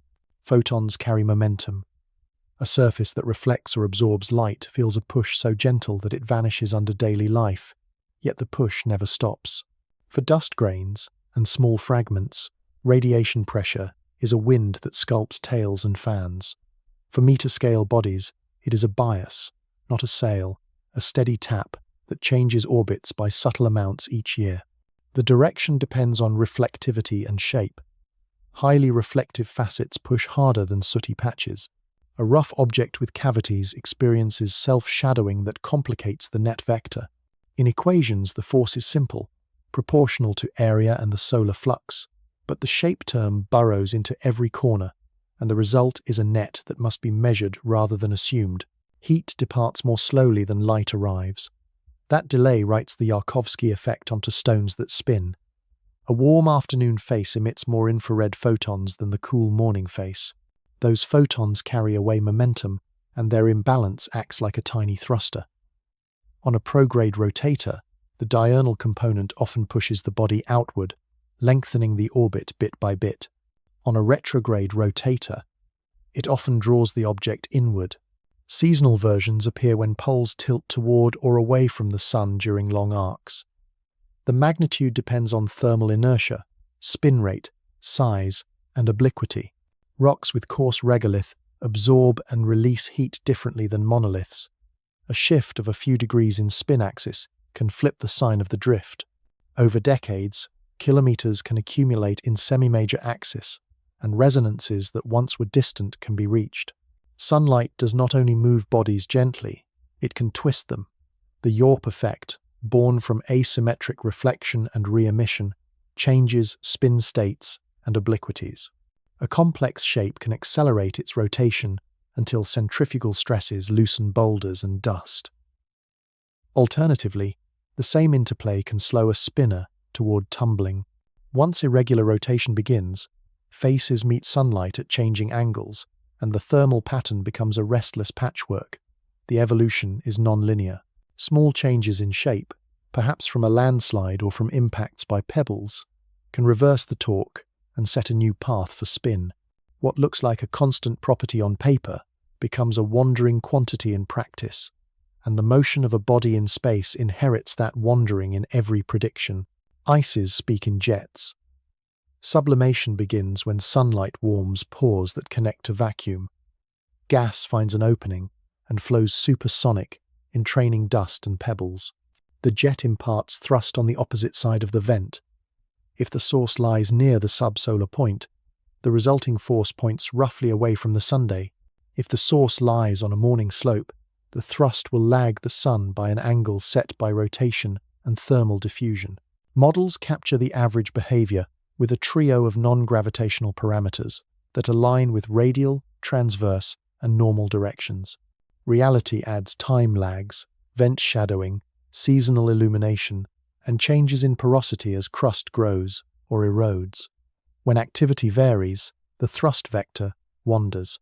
Over weeks, the integrated change turns neat ephemerides into approximations that need fresh measurements. Dust born from jets interacts with light and plasma. Fine grains charge under ultraviolet radiation and under impact by solar wind electrons. Electric fields near the nucleus can loft particles in gentle fountaining. Magnetic fields embedded in the wind deflect charged dust in ways that change coma morphology. The forces are weak, yet their signatures matter, because observers use coma shape to infer vent locations and rotation. Misreading a charged plume as a purely ballistic jet can distort models, and that distortion folds back into the estimate of thrust that drives orbit fits. The interplanetary medium carries drag for small grains. Poynting-Robertson drag arises when orbiting particles absorb sunlight and re-emit it in their direction of motion, losing energy and spiraling inward. The effect is tiny for boulders, decisive for micron-scale dust. Over years, streams evolve as their fine constituents drift sunward. The geometry of meteoroid bands testifies to this migration. For hazard, the relevance is indirect. The drag shapes the background through which larger bodies move, and it sets the density of small companions that can cloak a parent in a fog that confuses photometry. Gravity is not only the sun's. Planets lean on passers-by. Tidal stresses rise near close approaches. A rubble pile that spins near its structural limit can feel spheres of influence pull differently across its ends. If cohesion is low, ridges slump and lobes separate. A trajectory that grazes a massive world can bend subtly, yet the internal state of the traveller can change catastrophically. Farther out, resonances stir the soup. Mean motion, commensurabilities, pump eccentricities and inclinations, trading small impulses for large changes over many orbits. Secular resonances sweep as planets migrate or as their upsides precess, delivering slow, powerful nudges that alter entire populations of small bodies. In three-body geometries, Kozai cycles swap inclination for eccentricity, lifting orbits into steeper planes while drawing perihelia inward. These are patient sculptors, carving pathways that later appear as surprises when a member finds a keyhole near Earth. Micrometeoroid impacts pepper surfaces with energy beyond their mass, because relative velocities in space are fierce. Each hit releases plumes that lift dust and rearrange slopes. The cumulative effect is regolith gardening, a slow churning that exposes new materials and buries others.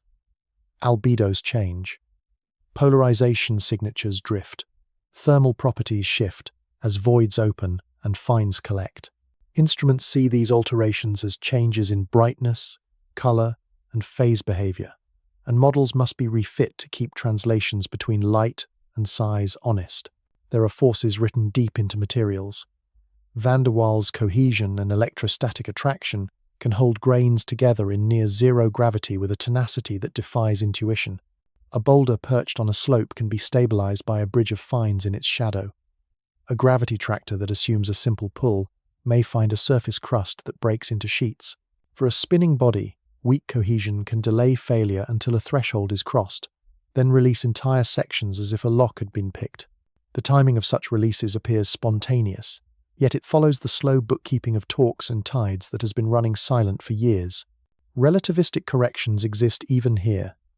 Planetary precession and tiny time dilation effects shift landmarks in orbital phase ever so slightly. For the majority of problems, they can be ignored.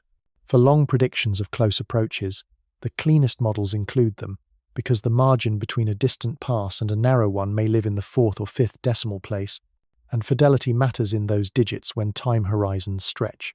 Observers do not accept this menagerie as an excuse for ignorance. They instrument it. Light curves record changing spin. Thermal maps constrain inertia and surface roughness. Radar shapes anchor models against ambiguity. Spectra chart gas species that rise and fall with vents and seasons. When predictions diverge from measurements, the gap becomes a clue about which small force is currently loud. Analysts add a lag angle, adjust an activity law, tilt a spin axis, and watch the covariance shrink. The process is not a single correction but a conversation between sky and code. Prediction reacts to each force with its own tactic. Radiation pressure receives cross-sectional area as an input derived from light curves and thermal models. Yarkovsky is calibrated by comparing decades of precise astrometry to gravity-only solutions. YORP is watched by monitoring rotation period changes across years. Outgassing is parameterized with temperature-dependent laws that can change slope when a new volatile dominates. Tides are modeled by running swarms of slightly different initial conditions through close approaches, because the internal state is not observed directly. Gardening and cohesion remain difficult, yet their signatures are chased in sudden albedo changes, or in the behavior of boulders seen on small bodies visited by spacecraft. For hazard assessment, these small forces are not decorative. They answer whether a body will be where the telescope expects, whether a keyhole will be met, whether a deflection plan must account for a spin that will not hold steady. A push delivered at the wrong attitude can miss the desired change in semi-major axis. A tractor that counts on smooth gravity can meet jets that jostle the rendezvous. A survey that trains only in dark skies can miss silhouettes that glide in twilight where radiation pressure bends dust into deceptive shapes. In quiet language, the cosmos admits that its subtleties decide outcomes. A meter per second whispered by gas. A fraction of a degree in obliquity. A spin period shortened by a few minutes. A surface that slumps after midnight and stiffens before dawn. Each detail adds or subtracts from a future. The mastery of these details is not a luxury.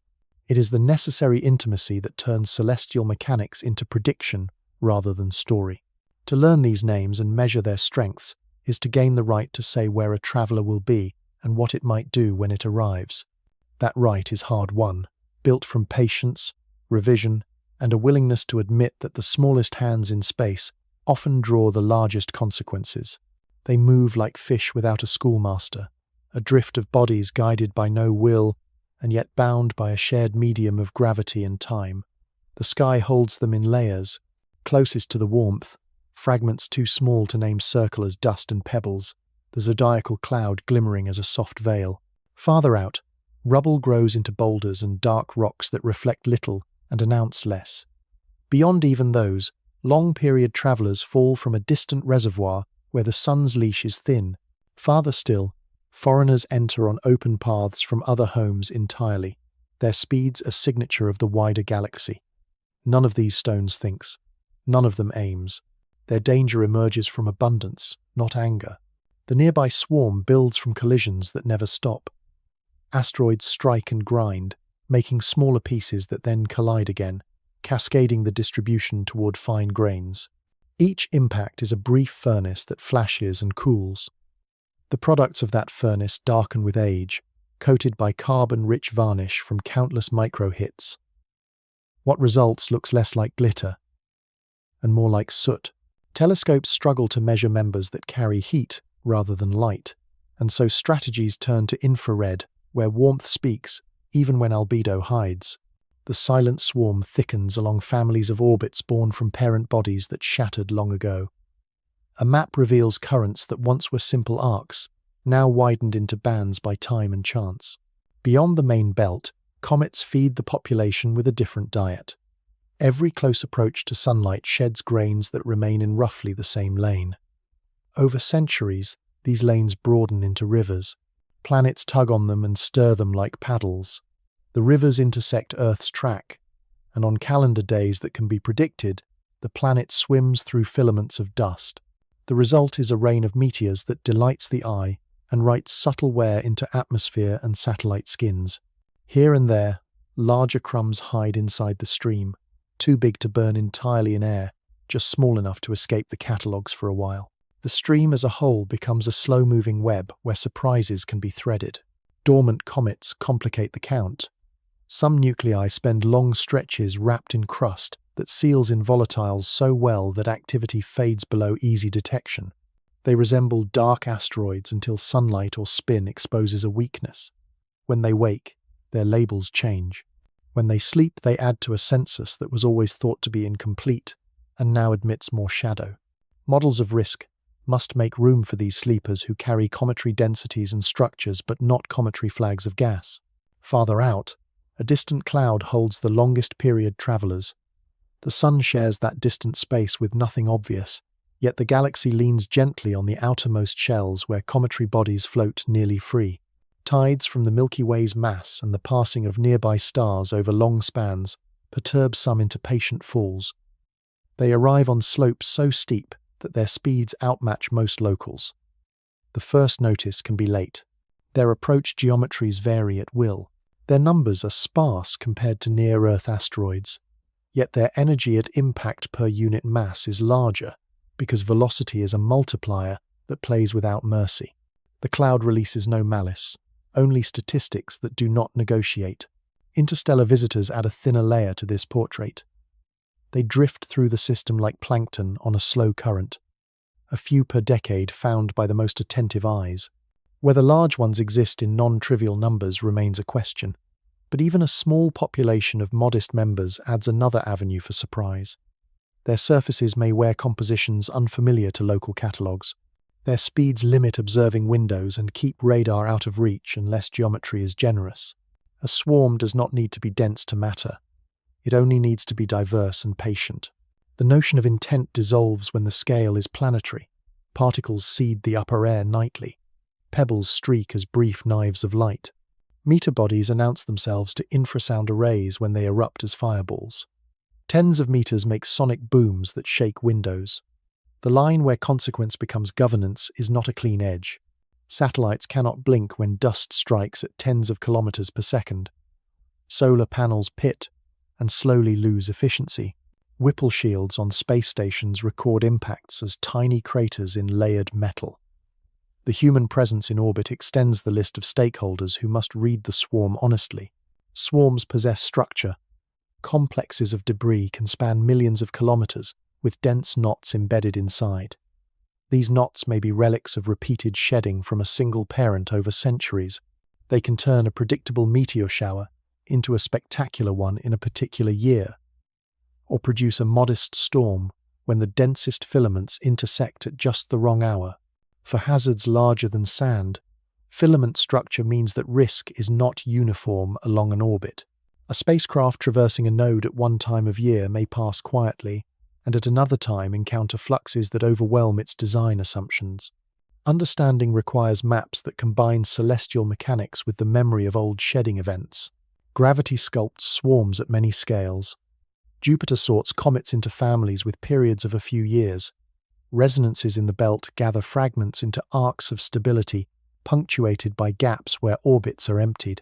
Secular processes change angles and longitudes without touching size, gradually altering which longitudes align with Earth through centuries. The result is choreography without a choreographer. Patterns appear and vanish, not by decision but by arithmetic. These patterns can be used as leverage for preparation or ignored at cost. Darkness is the trickster. Many small bodies reflect only a few % of the light that strikes them.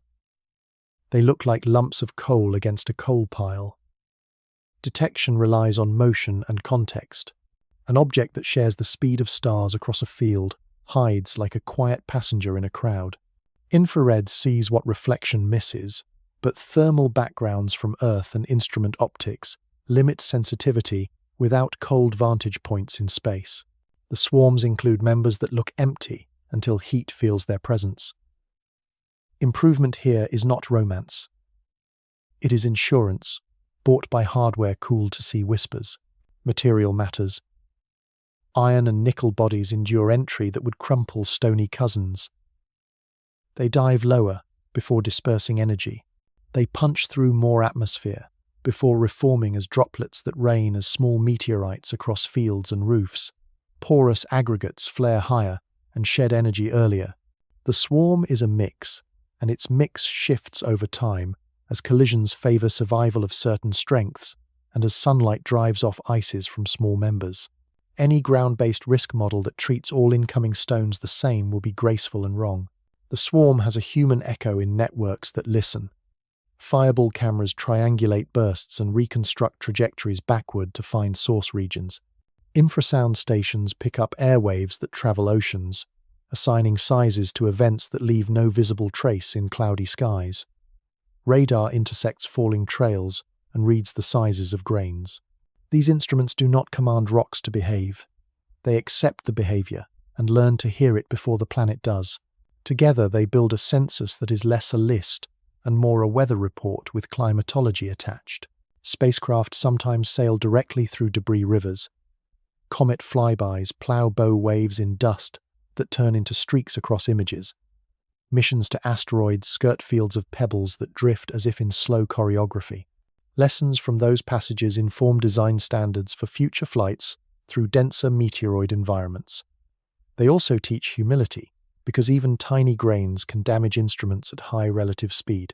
The swarms that are picturesque in long exposure become hazards in relative motion. Planning shifts when the threat is a population rather than a singular boulder. The goal becomes coverage and cadence rather than deep study of an individual. Survey strategies allocate nights to scan the dawn and dusk regions where silhouettes betray newcomers. Constellations of small satellites are proposed to share the workload, each with a narrow role that together forms a wide net. Data fusion turns sightings from different platforms into tracks rapidly, so that follow-up can begin before objects sink into glare or climb above clouds. Preparedness for a swarm is preparedness for pace. Risk to ground is uneven. Oceans receive most falls without complaint. Deserts preserve scars for millennia. Forests hide them in days. Cities are small targets in geometry but large targets in consequence. Agencies model probabilities with overlays of population and infrastructure. The swarm does not know or care where people live, but planning that compares likelihood with consequence can rank which scenarios deserve more rehearsal. Evacuation route mapping for coastal impacts by mid-sized bodies does not wait for a particular rock to announce itself. It waits for the threshold at which prudence becomes duty. There is a wider ecological note. Impacts stir the atmosphere and ocean in ways that can move climate briefly. Fine dust can shade. Vaporized salts from shallow sea strikes can alter chemistry. These effects are often local and short, yet they remind planners that the swarm's grammar includes more than kinetic energy. The planet's response is as much part of hazard as the projectile. Models of coupled systems grow in parallel with celestial dynamics, because the aftermath is not a footnote if an event is large enough to test resilience beyond a single city. Through all of this, intention remains absent. The swarm does not select an era or a latitude. It flows. The planet chooses only how clearly it reads the flow and how deftly it rehearses for the rare crossings that matter. In such a frame, danger looks less like an enemy and more like weather in a medium that spans the void. The answer is not fear, it is literacy. To learn the dialects of stone and ice and the murmur of dust is to translate a sky that cannot speak, yet delivers messages constantly. Those messages say that number is destiny, that patience belongs on both sides of the instrument, and that quiet vigilance is the strongest form of shelter a thinking species can build. Engines of detection do not sit in one dome. They sprawl across continents and orbits, stitched together by timestamps and trust. Their heartbeat is cadence, the regular sweep that returns to a field before chance can rearrange it. Their breath is bandwidth, the capacity to move sky into storage and storage into knowledge before night turns to morning. Their mind is a set of algorithms that refuse fatigue. Their soul is the quiet agreement that every minute under stars is a public act of safety. Architecture begins with geometry. Eyes in space look sunward from vantage points that ground cannot hold, taking up stations where heat can be shed and glare can be calmed. Some sit near equilibria against the solar wind, holding position with tiny thrusters and cold radiators that glow in the mid-infrared. Others trace orbits inside Earth's, sweeping the dawnward region where silhouettes betray newcomers. Their mirrors need not be vast. What matters is wavelength and field. A cooled detector array, tuned to the whisper of warm rock rather than the gleam of reflected light, can see bodies that wear soot for clothing. A sunshade the size of a small room can give detectors the darkness they crave amid perpetual day. On the ground, arrays of modest telescopes act as a single instrument with many pupils. Rooftops at high schools and university courtyards contribute apertures that are small and nimble. Professional survey mounts sweep wide and fast, sending difference images downstream in torrents measured in terabytes per night. In deserts and on volcanic islands, seeing is steady and cloud is rare. At polar stations, months of darkness allow experiments in endurance. Each location offers a partial view. Together they approximate a sphere of attention around the planet, a mosaic with gaps that shrink as logistics and budgets permit. Software is the circulatory system. Streams of raw frames are compressed at the edge, scored by neural nets, trained on the peculiar noise of each instrument, then shipped to data centers that live far from domes. There, pipelines align and subtract, synthesize tracks across dozens of exposures with the patience of a chess player, and flag candidates with confidence scores that are not treated as verdicts. Brokers route these candidates to follow-up telescopes automatically, scheduling slews and exposure times without human delay. Ephemeris servers update paths within minutes as new points arrive, so that eyes can turn while a subject remains within reach. Latency is the enemy. The goal is to make discovery sound like a chord rather than a round. Calibration is not ceremony, it is survival. The engines maintain libraries of flats that track every dust speck on every window, dark frames that map every warm pixel that will lie, and bias maps that capture the electrical mood of each amplifier. Star catalogues with milli-arc-second accuracy anchor astrometry, so that when a new mover appears it can be tied to the sky, with honesty measured in tenths of an arc-second. Flux standards visit each field nightly, so that magnitudes can be compared across instruments and continents without drift. When clouds pass, telluric bands deepen and color terms shift. Pipelines correct or discard, leaving behind only what can be trusted. Resilience is designed in from the beginning. Single points of failure are treated as hazards. Power at remote sites runs from paired lines and generators that test themselves. Network links travel by fiber and radio in parallel. Databases mirror across oceans. If one repository sleeps, another speaks. In drills, entire centers pretend to go dark, handing duties to siblings who are required to prove they can carry the weight. In this way, redundancy becomes not only hardware, but habit. The sky does not pause for repairs. Engines must be able to stumble and continue. Edge intelligence grows stronger each year. Satellites running compact models classify streaks before downlink, throwing away what is obviously human hardware, elevating what might be natural. Some payloads carry reconfigurable logic that can be taught new signatures mid-mission. When a rare behavior becomes known, code is telegraphed up and burned into the fabric of the instrument's mind within hours. The result is a fleet that gets wiser with experience, a characteristic once reserved for teams on the ground. Scheduling has learned diplomacy. Competing programs share telescopes by trading priority under rules that favor time sensitivity. If a candidate emerges with an orbit that will leave the night sky quickly, An automated negotiation bumps it toward the front and compensates displaced projects with future nights. The engines thus act like air traffic control for photons, allocating a scarce runway according to need rather than noise. The culture that runs them treats fairness as a form of safety, because goodwill is the oil that keeps coordination from seizing when pressure rises. Radar brings precision when geometry smiles, and its infrastructure is being reimagined for endurance. Smaller transmitters network into phased arrays that can act together as a single wide beam, or form multiple narrow beams that hop targets in rapid succession. Receivers separate by continents to gain parallax and resilience. Timing chains are disciplined by atomic clocks that hold steady through storms and power wobbles. With these tools, delay Doppler portraits emerge that look at first like abstract art and then resolve into landscapes of ridges and flats. Range, rate, and shape together shrink orbital error clouds until impact probabilities become numbers that decide policy rather than fiction. Chemistry joins the engine room. Spectroscopy pipelines auto-identify emission bands and subtract skylines with finesse, learned from long-exposure astronomy. When a faint whistle of cyanogen or water appears, the system cross-references activity models and alters future exposure plans automatically. If carbon monoxide dominates when water should, infrared partners are notified to watch for low-temperature vents. This back and forth allows small telescopes to cue large ones, making the best use of scarce apertures that cannot afford to guess. Human participation is not an afterthought.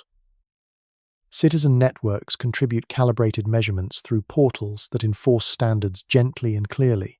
Tutorials teach how to set focus and pick exposure, how to report uncertainty rather than round it away, how to tag weather realistically.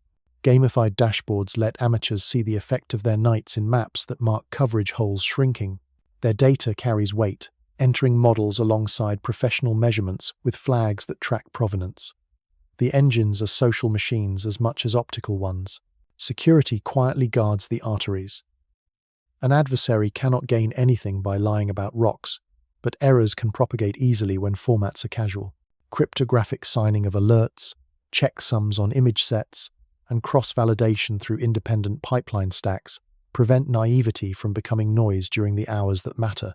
Cloud resources are reserved specifically for night surges so that a spike in candidates does not drown the system. Synthetic skies are generated to stress test software before deployment, filled with fake movers that teach code to be skeptical. Designers think in decades, while building in months. Hardware lifetimes must survive cycles of expansion and contraction, coating fatigue, lubricant outgassing, and the slow accumulation of micrometeoroid pitting. Detectors are shielded and annealed to remove defects grown under radiation. Moving parts are discouraged unless no substitute exists. Cryogenic stages are engineered to reach temperatures where thermal noise falls below the signal of a dim rock at several astronomical units. Every component is measured against a single question. Will this reduce the unseen portion of the sky that could hold a surprise? Interoperability is the religion. Time is kept to microseconds. Coordinates are shared in standardized frames that avoid ambiguous sign conventions. Velocity vectors include covariance matrices by default. Impact risk messages include confidence intervals and assumptions about albedo and phase. Spectral data arrives with units that cannot be misread, flat fields with illumination geometry recorded, and filters with bandpasses attached. When institutions agree on everything from headers to file names, they remove 100 small frictions that steal hours from the moments when hours are gold. Funding cycles are coaxed toward patience. Engines cannot be built as sprints that end with ribbon cuttings. They age, they grow, they must be replaced with overlap, so that skill does not die with hardware.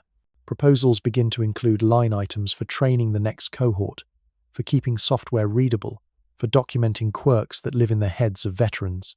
The engines are living organisms more than machines, and the health of their future depends on apprenticeship as much as procurement. A final element is humility formalized as feedback. Every false positive is catalogued and explained.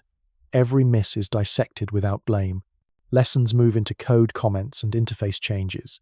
into scheduling rules and instrument design tweaks. Iteration is not an admission of weakness. It is the signature of a craft that grows in public, where mistakes become tuition for a readiness that cannot be purchased any other way. When all of this runs, the result is not fireworks. It is a gentle drizzle of detections, most small, most harmless, all counted. Statistics that used to stand on shaky assumptions harden into measurements. Coverage maps that once wore holes like moth-eaten cloth begin to look dense. The planet, ringed by this quiet apparatus, acquires a new sense about its weather in space. Engines of detection keep the night from being opaque. They turn darkness into a medium that can be read, and in that reading, they place a margin between accident and forethought that was not there before. The room is dim by choice. Screens hold maps that have never existed, and clocks tick on timescales that belong to futures that may never arrive. Wargames in silence begin with a seed of fiction that is shaped to be unforgiving. A small object appears at the far edge of detection, carrying a brightness curve that refuses to reveal its size cleanly. The geometry is chosen to wound complacency. Twilight hides the first sightings. Weather steals the second night. The script insists that the third night delivers a single tracklet with mixed quality. From this beginning, the rehearsal grows a world. Teams take seats as if entering an orchestra pit. Analysts open probabilistic engines that can breathe across millions of orbital variants. Planners open timelines that map weeks into colored bars and dependencies. Communicators open blank documents where clarity must leave room for uncertainty without sounding like an apology. Civil authorities watch silently at first, measuring the tempo that science can keep when patience is a luxury. A facilitator advances the clock by hours that behave like wild animals. Data points arrive, and with them the first branching of fate. The first act always asks if the target is real. False positives carry costs. False negatives carry a bill that cannot be paid later. Pixels that pretend to move are tested by synthetic translation. Ghosts vanish under scrutiny. What remains is a thread of motion that fits a world that shares the Sunday. The first estimate of risk is drawn from a cloud of futures that lean across corridors of sky that include and exclude the planet in different proportions. A percentage appears. It is not a comfort. It is a test of language. Decision thresholds arrive early. When does a potential become a public notice? When does a notice become a rehearsal of evacuation routes? When do spacecraft schedulers pause their plans to open windows for radar that might improve size and shape estimates? Each threshold is written into policy, and each policy is revised by the memory of past drills. The goal is not to avoid embarrassment. It is to avoid silence until it is too late to use voice. Simulations speak in damage, because damage is what mobilizes budgets and people. Hydrocodes take hypothetical bodies with densities drawn from distributions and let them strike at angles that follow the statistics of approach. Shock waves rise and fold. Airbursts bloom at altitudes that depend on composition and speed. Overpressure maps are placed over cities to translate physics into broken glass, into injuries, into bridges that fail. Tsunami models take the same energy and pour it into water, then draw run-up heights across coastlines that have names. The maps are not predictions. They are possibilities with confidence intervals that swell and contract as new data arrives. Someone plays the counterforce. A red team questions assumptions about albedo and phase. They whisper that a dark body could be larger than it looks or that a bright one could be smaller. They perturb the spin axis in the input file to see if a keyhole is visited on a later pass. They introduce solar storms into the communication layer to test whether alerts can ride through noise. Their job is not to win. Their job is to prevent the comfortable mistake. Deflection timelines are modeled with more honesty than heroism. A kinetic impactor needs years if the nudge must be gentle. A gravity tractor needs more years still, and a surface that allows patient station keeping. A nuclear device reduces lead time, but adds physics that is messy and politics that is crowded. Each option is drawn as a Gantt chart with milestones and failure modes. Launch windows are counted against planetary alignments that do not care about urgency. In many wargames, the clock says that only civil protection is realistic. The room learns to accept that message without despair. Value of information becomes a character. A few hours on a large infrared telescope can shrink the size range and change policy. A radar pass that resolves shape can overturn a mistaken assumption about density. A flyby by a small spacecraft, if one is already staged and fast, might resolve composition in time to say whether the atmosphere will shred the body or whether survivors will reach ground. Budgets are assigned to these information purchases because every hour taken from one instrument is an hour taken from another question that also matters. The exercises warm the habit of spending on clarity. Evacuation modeling joins the rehearsal when civil protection takes the stage. Planners overlay population density with likely overpressure footprints. They do not draw neat circles. They draw elongated ellipses that respect the path of the shock under prevailing winds and the profile of buildings along corridors. They consult road capacities and bridge choke points that a city might ignore until a day when ignoring is expensive. They estimate compliance rates realistically, knowing that some will leave and some will stay, and some will try to return for small treasures. They feed the model with human behavior that is not cynical, only experienced. Supply chains become part of the plot. Fuel for buses, shelters with adequate sanitation, hospitals with surge capacity, communication channels that can stay coherent when networks are strained, all are measured in days and dollars. The scripts end debates that in peacetime can drift for years. A clear map of need shortens arguments. Agreements between jurisdictions are tested by deliberate surprises in the scenario. A bridge is closed unexpectedly. A substation fails. A rumor spreads of a second object that does not exist.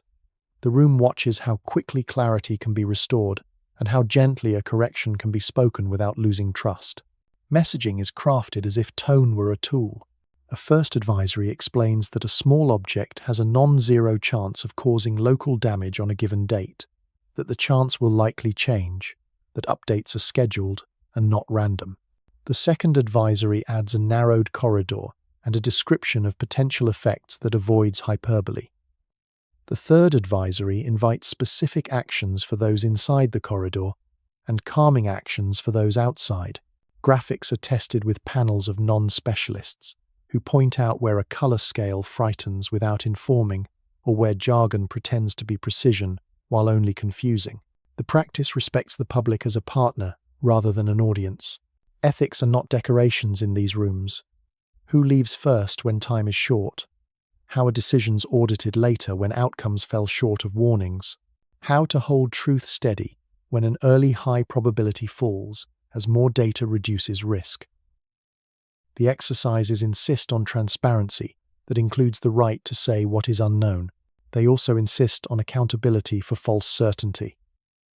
After action, reviews are hard rooms by design, not to punish, but to make the next run cleaner.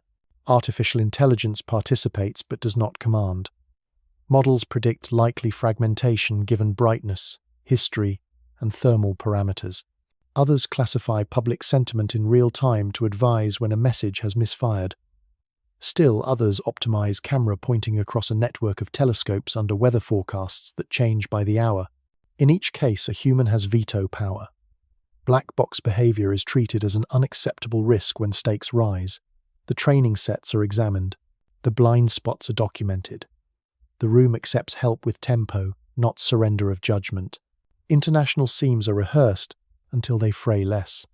An object that strikes an ocean that borders many nations cannot be handled within one jurisdiction. Sharing ephemerides with covariance matrices is easy. Sharing responsibility for whether to evacuate ports and move ships is harder. Agreements are written and tested for the mundane failures that plague cooperation. Time zones cause delays. Secure channels lock out crucial partners by accident. Translation of technical terms alters intent. Drills seek these wounds and close them, because they will not heal during an actual event. The exercises include refusal as a move. A scenario is built where deflection is technically possible yet financially and politically impossible within the window. The room practices saying that out loud. It then shifts to the best civil defense strategy and measures whether the pivot slows action. Pride is treated as a hazard. So is longing for a headline.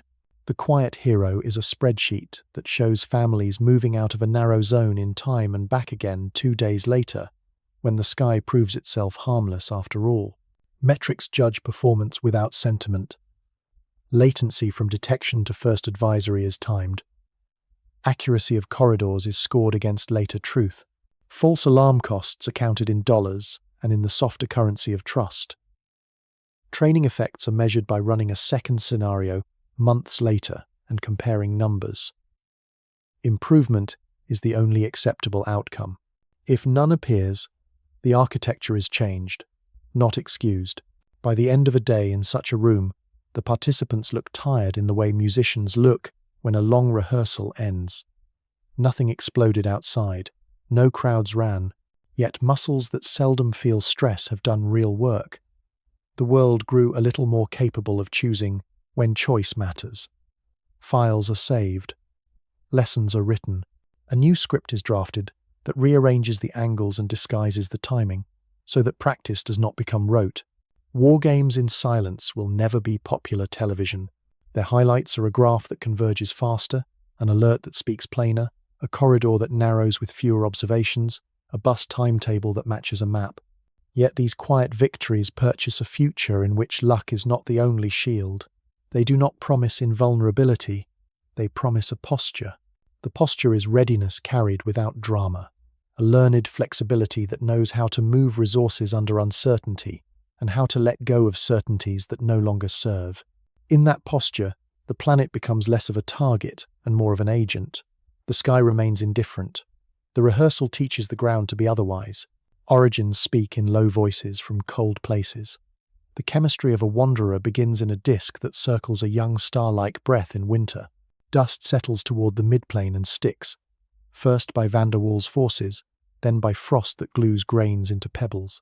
Pebbles drift inward under gas drag, crossing temperature fronts where different ices can survive. Water freezes beyond one snowline, carbon monoxide beyond another. Methanol and ammonia find their own rings. A body assembled in one band carries a recipe that will remain legible for eons, a layered memory of pressures and starlight. When such a body is later found far away, its spectrum remembers those first orbits, and its outgassing recalls which shelves in the cosmic pantry were open. Growth quickens when pebbles meet seeds. A kilometre-scale nucleus can sweep material with a hunger larger than its size, capturing stones in a gas-assisted embrace. This pebble accretion builds worlds in a hurry. Once embryos reach tens or hundreds of kilometres, gravity wakes. Collisions become mergers, as often as they become shattering. The outcome depends on speeds, angles, and the porosity of the colliding bodies. Fragmentation feeds clouds of smaller pieces. Coalescence feeds the rise of protoplanets. The ledger is lively, and nothing in it promises permanence. Every assembly is one step from being a shard again. Giant planets arrive as editors of fate. When a core gathers enough gas to become a world of deep atmosphere, its hill sphere spreads an influence that can pluck small bodies from safe lanes and fling them onto new tracks. Some are launched outward toward the dark, their orbits lengthening until the sun's leash becomes a thread. Others are sent inward, where tides and heat can erase them. Scattering can be gentle, a slow walk through resonances that stretch and tilt an orbit across millions of years. Or it can be abrupt, a close pass that transfers energy like a ricochet. Each giant carves a different signature into the pattern of survivors and exiles. Binary stars write another origin.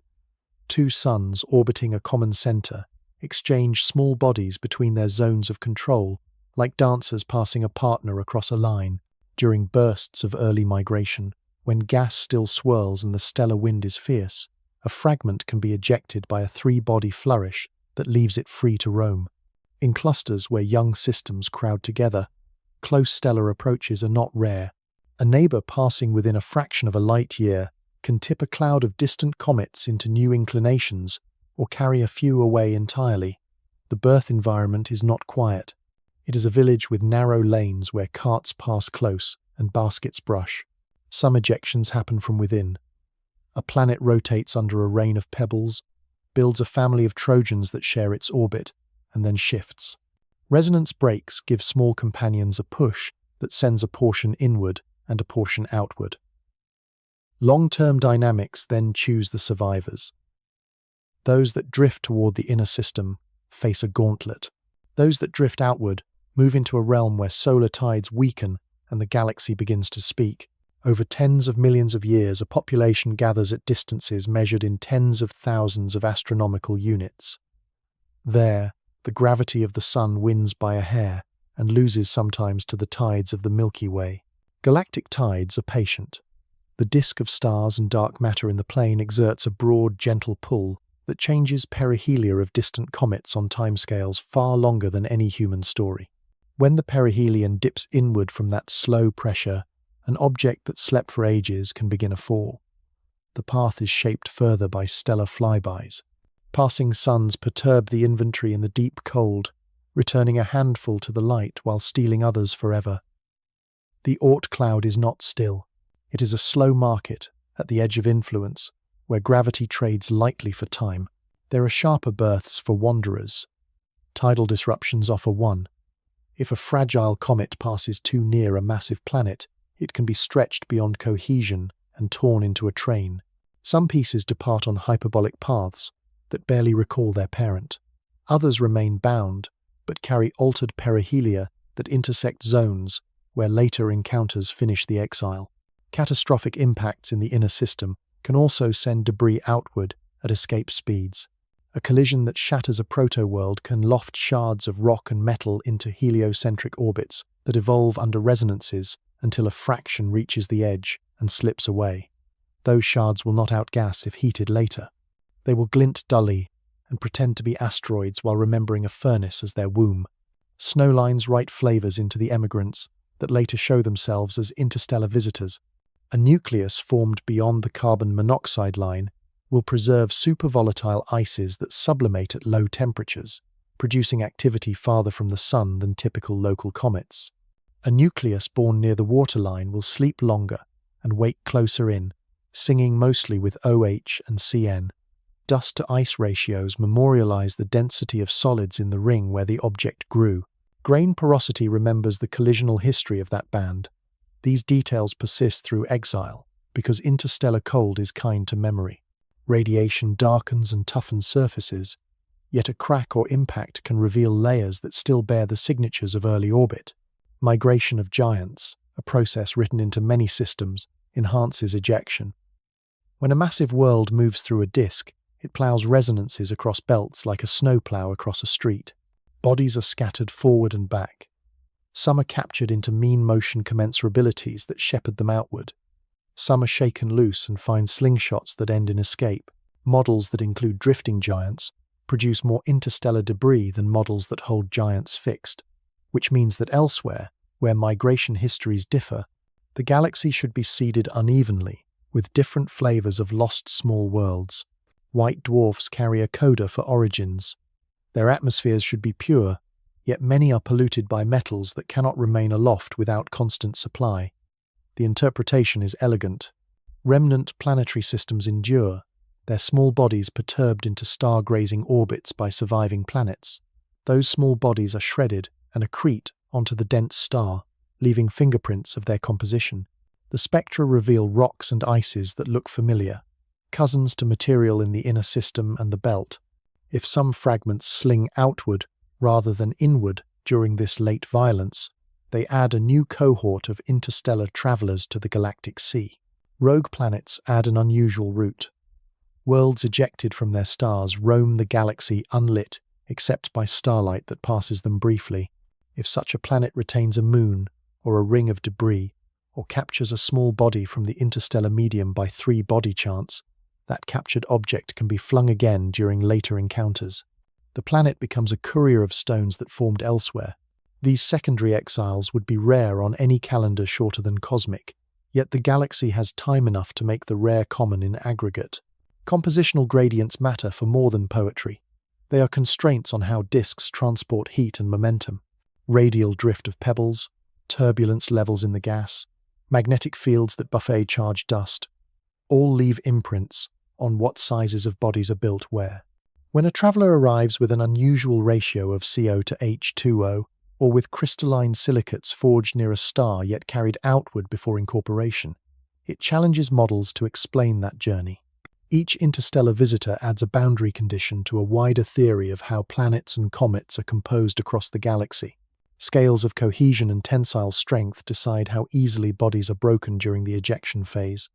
Porous aggregates survive gentle scattering but fail near close passes that produce tides. Monolithic fragments from inner system collisions resist pressure longer but can be cracked by spin-up after radiation torques twist them. The distribution of strengths across sizes then influences which shapes and densities survive into interstellar space. Estimates of that distribution can be read backward from the behavior of visitors when heated for the first time in ages. A nucleus that outruns water sublimation to display carbon monoxide dominance hints at deep cold retention and therefore at gentle, early thermal histories. The galaxy itself supplies rhythms. Spiral arms concentrate star formation, which increases the density of young systems with vigorous scattering. Passing through an arm could raise the background of debris generation, seeding nearby interstellar space with extra wanderers for tens of millions of years. Regions near dense stellar associations might be similarly enriched. A traveler's local encounter rate with exiles is therefore not uniform across epochs. The solar system may live now in a quieter lane or in a busier one. Observations over decades can begin to tell which it is, though the truth unfolds slowly. If the origin is ejection, the cause is almost always gravity's economy. Small bodies are the currency used by massive bodies to balance energy and momentum books during their own rearrangements. A planet that moves inward must give away angular momentum to something. A disk can accept some. A comet cloud can accept more. A few unlucky pieces accept enough to leave forever. From those departures arises the class of visitors that cross other skies with no plan to return. They are not threats by design. They are receipts, proof of transactions that built worlds. Theories become faith only when they stop accepting correction. Origin stories for wanderers are rich enough to welcome new facts without breaking. A spectrum that confounds an expected ratio can be folded into a narrative that admits temperature fluctuations and radial mixing. A shape that spins too fast for cohesion can be reconciled with monolithic birth in an inner furnace. A fragment train that stretches farther than models predict can refine estimates of tensile strength for crusts. Each anomaly is a gift, if it is treated as an invitation rather than a blemish. In these origins, the central idea is stewardship across scales. Disks build pebbles, pebbles build seeds, seeds build worlds. Worlds edit the leftovers and donate them to interstellar space when their own arrangements demand bookkeeping. The galaxy receives those donations and slowly stirs them through tides and chance. Occasionally one returns to a star that is not its own and writes its inventory in a light that others can read. In that script, the first and last acts meet. Birth and exile become parts of the same long sentence, and every small traveler is a clause that carries meaning far beyond its size. The ethics of the alarm begin in a quiet room, where someone decides whether to press a button that will wake a city. The choice is not simply technical. It is a negotiation between knowledge and consequence, between uncertainty that is honest and fear that is contagious. A warning delivered too early can move people needlessly and erode trust that will be needed later. A warning delivered too late can turn a preventable harm into a memorial. The craft here is not to hunt headlines, but to build a vocabulary that can carry doubt without sounding like doubt's surrender. Truth has texture. Numbers arrive with scatter. Probabilities shift as new data refines brightness, distance, and speed. The first ethical rule holds that uncertainty belongs in the first sentence, not in the footnotes. A public that hears a probability rather than a prophecy will be less surprised when the number breathes. Precision must be matched to the moment. A corridor of potential impact that spans hundreds of kilometers should not be drawn as a knife line. A map that wears gradients invites reasonable choices and prevents the illusion that safety can be purchased by stepping one block away from a contour as if it were a painted curb. Equity rides inside every message. Not every community can evacuate. Some cannot afford to halt work. Others cannot read maps, served only in one language or one style. Ethics requires that the alarm be reachable by those who hold different passports, live in different neighborhoods, or trust different broadcasters. That means redundant channels. Radio for the fisher at sea, SMS for the worker on a bus, graphics that pass colorblindness tests, voice messages in multiple tongues, partnerships with local leaders who translate tone as much as content. A warning that does not land in the lives it asks to move is a warning that flatters itself more than it helps. Silence can be greedy. It can hoard information to avoid embarrassment. It can claim that secrecy protects calm, when in practice, secrecy protects institutions from critique. Ethical alarms invite scrutiny. They include contact paths for questions.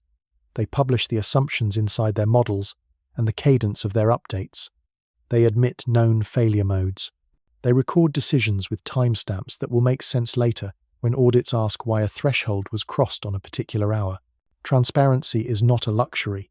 It is a shield that keeps cynicism from rewriting history after the sky has cleared. False alarms have their own moral weight. They move families. They close clinics. They cost money that could have purchased other resilience. Yet a system that never produces a false alarm is a system that may be waiting for proof beyond reason. Ethics aims for a measured rate of false positives that preserves credibility while delivering speed when speed matters. After a stand down, the same voice that called for movement must return to explain the reasons for relief. The voice should thank those who were inconvenienced. It should teach what improved the forecast. It should never mock the caution that obeyed. In this way, an avoided event becomes tuition, not a punchline. Privacy finds a corner even in celestial alarms. Cameras watch the sky across cities and farms. Datasets are vast and permanent by default. Ethics draws boundaries. Images are cropped to stars and streaks, not windows and street corners. Time resolution that could reconstruct the schedules of private citizens is blurred or deleted. Access to archives is tiered so that open science thrives, while exploitation of incidental data is discouraged by design. The sky is common space. Watching it should not become an excuse for watching people without consent. Consent itself asks to be broadened. When communities are asked to evacuate or shelter, they are being asked to trade autonomy for safety for a time. That trade is easier when the contract is visible. Ethics insists that preparedness education precede alarm by months and years. Drills should teach routes and shelters in daylight, not in panic. Materials should explain what overpressure means in doorways and stairwells. The more familiar the moves, the less brittle the response when a short notice arrives. Consent deepens when people understand the why behind the what. Resource allocation carries ethical arithmetic. Investing in sky surveys competes with other urgent needs. So does building evacuation infrastructure for coastal cities within narrow corridors of risk. The moral case lives in comparisons that are honest about opportunity costs. It also lives in fairness over borders. Wealthy nations are better equipped to move people and to rebuild. Coastal towns in small countries may be exposed without redundancies. Ethics argues for shared costs and shared tools. If a network of telescopes protects the whole planet, funding it as a planetary project escapes the pettiness of jurisdiction and the blindness of parochial benefit. Misinformation blooms during alarms like algae after rain. Rumors invent second objects. Videos mislabel old fireballs. Ethics prepares for this rehearsal of confusion. Messages include debunking sections that are concise and calm.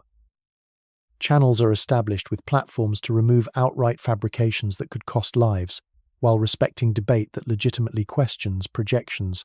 Scientists who speak publicly are trained in media dynamics, so that their caution does not sound like evasion and their enthusiasm does not sound like threat. The aim is not to police thought. It is to preserve coherence when attention is a scarce resource. Language is a tool with sharp edges. Words like extinction, killer, and apocalypse do not belong in the mouth of an official unless they are precise and needed, which is almost never. Words like corridor, probability, and lead time are less dramatic and more useful. Visuals should avoid palettes that trigger panic. Blues and greys deliver information without lighting adrenaline. Soundtracks on official videos are quiet. The ethics of tone sees that fear is a poor teacher. Calm clarity trains better reflexes than fright ever could. Authority must know when to share the microphone. An astrophysicist can explain orbits. A structural engineer can explain glass failure and shelter choices. A mayor can explain local logistics. A school principal can explain how to move children without chaos. An ethicist can explain why honesty about uncertainty is not weakness. This chorus, if rehearsed, preserves trust. When one voice tries to sing all parts, it strains and eventually tears. Shared voice models, shared responsibility, and also distributes blame when a decision proves imperfect, which is most of the time in real crises. Responsibility extends past the event. After an evacuation that proves unneeded or after damage that was less than feared, some will ask whether the alarm was excessive. The ethical reply reviews the assumptions and shows how the new data changed the picture. It releases the cost accounting in public, not as a boast or a defense, but as a ledger that citizens own. It invites review by outside auditors. It funds research into the pieces that performed poorly. It adjusts thresholds and scripts. In this culture, humility is habit, not pose. There is a subtler duty to include the memory of those who cannot speak in policy. Indigenous communities whose lands become evacuation routes deserve consultation before lines are drawn. Fisherfolk and farmers whose livelihoods depend on timing deserve compensation plans that are concrete rather than rhetorical. Children deserve messaging that is honest without being traumatic. The elderly and the disabled deserve evacuation plans that account for assistive devices, medications, and the dignity of not being treated as cargo. Ethics sees people not as variables but as neighbors. International cooperation enters as justice in large scale. Oceans hide many impacts, yet they send waves toward many shores. Satellites that see in infrared are launched by a handful of nations, yet their data can guide warnings for archipelagos and deltas far away.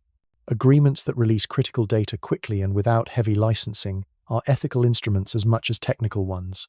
When contributions are shared, accolades should be shared as well, because the story that follows an avoided harm will shape whether citizens support the next investment.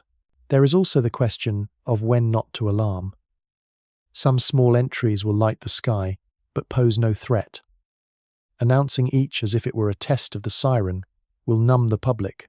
Ethics sets thresholds that avoid fatigue. It also sets channels that allow astronomers to celebrate light without calling for movement. Wonder and vigilance can share a sky if they do not compete for the same breaths. In all of this, the central principle remains stewardship. The planet offers no guarantees. The sky offers no intent. People offer each other a promise to use attention wisely, to protect without manipulating, to tell the truth at the speed of events, and to carry the costs of caution openly. The ethics of the alarm is not a book of rules shelved in a quiet office. It is a living practice that respects the intelligence of those who must act, and the dignity of those who cannot move quickly, and the certainty that luck will not keep a constant schedule. When the next decision arrives, the room will not be perfect.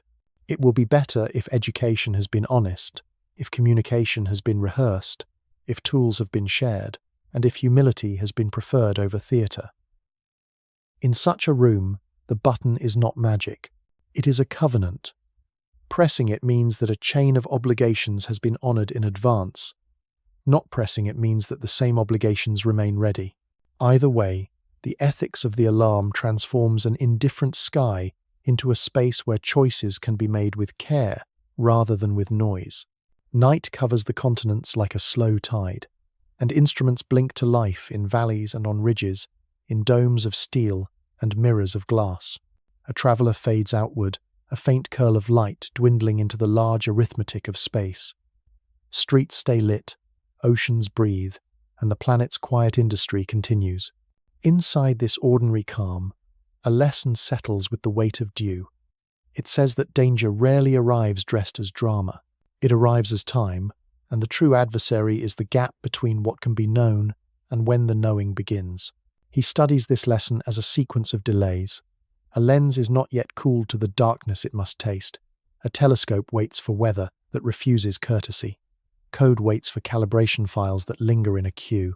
An adversary waits for a signature that belongs to someone who is asleep in another time zone. None of these pauses is a villain. Each is understandable. Together they sum to a distance measured not in meters but in hours that the planet cannot buy back. She studies the same lesson as a map of friction. A radar array needs a window that geometry will not grant. A spectrograph needs a narrow slit fed by a track that carries more uncertainty than pride would like. A truck needs fuel to move families along roads only wide enough for ritual traffic, not for urgency. Friction pulled into a long thread weaves a curtain where vision should be. The remedy is not bravado. It is grace under small burdens. If night is a tide, then readiness is the shape of the shore. It is the practice of shaving minutes from processes that will not be heroic in any documentary.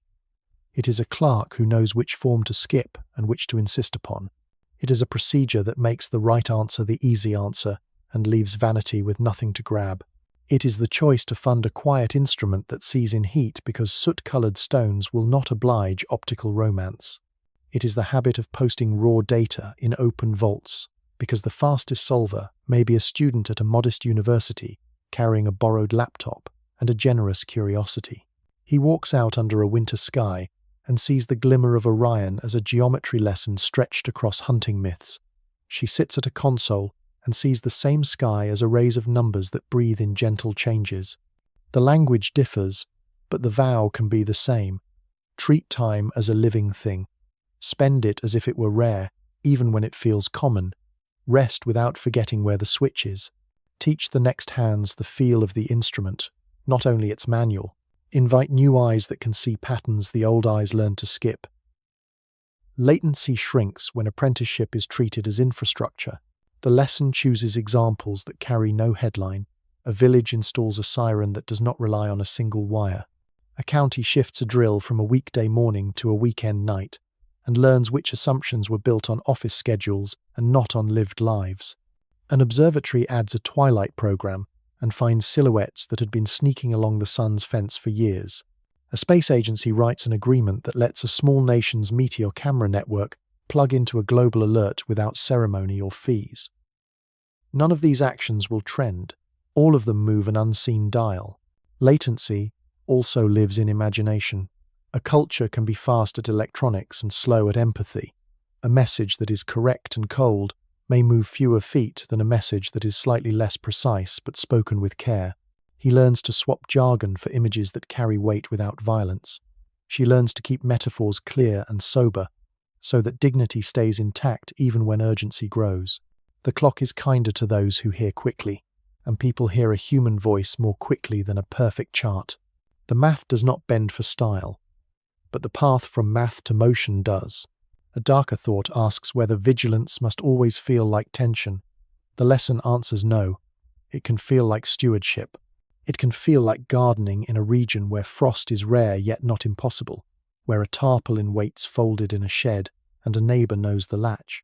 It can feel like a rehearsal that ends with applause for the stagehands, whose names are not on the poster. The mind can hold wonder and readiness in the same palm, without squeezing either to death. The sky invites that balance. It offers slow beauty almost every night, and demands quick attention almost never. The rare demand is exactly why the attention must be kept nimble. He thinks of craters on the moon, each a fossilized second. She thinks of seismograms on Earth, each a signature of air and shock. Between them stretches the human interval, the time during which choices matter. The lesson writes itself as a principle that can be memorized without poetry. Find early, measure well, speak clearly, act proportionally. Practice sleeping and waking at the right times. Keep the tools clean. Tell the truth when the truth changes. Honor those who do quiet work, with the same ceremony given to those who face cameras. Translate all of this into budgets and calendars and building codes and school lessons and the fabrics of social trust. Night continues. The comet that stirred the conversation fades below thresholds. Another mover flickers into view near the line of dawn. It is small and likely inconsequential. It will be given time on an instrument anyway, because practice is not waste. The screen shows a curve that looks like a pulse. The room is gentle with concentration. No one is frightened. No one is bored. They inhabit the middle ground between alarm and indifference that is the only stable ground for real guardianship. The camera pulls back in the mind to show a world that glows at its edges, where cities sit like constellations turned inward. Above that luminous crust, the heavy quiet of space rests, indifferent and rich. Within that quiet, fragments of many stories glide. Some were flung by giants in their youth. Some were shaved from mountains by heat and time. Some were born in other theatres where a different star wrote the rules. They do not compete. They do not conspire. They simply fall and rise along paths that arithmetic approves. The planet meets this with a long project. The project is to shorten the gap between what is and what is known. Every minute taken from that gap becomes a gift that compounds into safety. A vow is spoken without ceremony. It is kept in code, comments, and maintenance logs, in updated phone trees and bilingual handouts, in cryocoolers that are fixed on a night when no one is watching. It is kept in budgets that prefer unglamorous reliability over a single beautiful image on a calendar. It is kept in kindness between colleagues who must argue about thresholds and then go to lunch together anyway. It is kept in classrooms where children learn the names of rocks in the sky, along with the names of winds and rivers, so that the future will not need persuading to care. The lesson of the night is not that danger rules. It is that attention rules. It is that a civilization can learn to extend its nervous system beyond its skin, to install senses at the edges of darkness, and to connect those senses to hands that can act with grace. In that learning, the species gains a new kind of home. The home is not a shelter built of walls. It is a schedule built of practices. It is the space between arrival and response, shortened by love for strangers. The night teaches this without rhetoric, simply by offering time at a price. Those who pay the price with patience and humility find that fear loses its theatre and becomes a task. Tasks can be finished. Then rest returns, and the sky is allowed to be large again. Poetic wind down. A hush lays over the domes and dishes. Frost whitens railings and glows where red lights touch it. Far away, mountains hold the last of the day like embers in their stone. A faint smudge lifts from the horizon and is gone, more suggestion than visitor. A seamstress's loose thread tugged into absence. The planet sits inside its sheath of blue and sleeps in motions large and small. In that sleep, a small part of it stays awake for all of it. A watch without uniforms, a vigil without trumpets. There is comfort in that, not a swaggering comfort, but the kind that lives in a well-packed drawer and a list by the phone. It is the comfort of knowing that tools are where fingertips expect them. It is the comfort of rehearsed paths, through stairwells and courtyards, and into the clean cold of night. Above the roofs, the river of the Milky Way shows its braided channels. It carries suns like pebbles, and carries debris like silt. The current is older than regret. A comet taught a small thing, and the small thing proved large. It said that the distance between notice and answer is the place where fate negotiates with intention.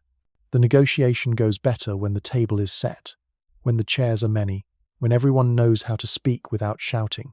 It goes better when wonder is allowed to sit with caution, and neither elbows the other aside. The lights that line the coasts and the deserts will wink through the hours. The instruments will collect a little more night and write it into numbers that sleep well on servers. Somewhere a child will look up and see a streak and ask its name, and someone nearby will have an answer that is both precise and kind. Then the streak will fade, and breath will show in the air, and the door will close softly, and the lesson will remain as warmth that the morning will not erase. End of script. Sweet dreams.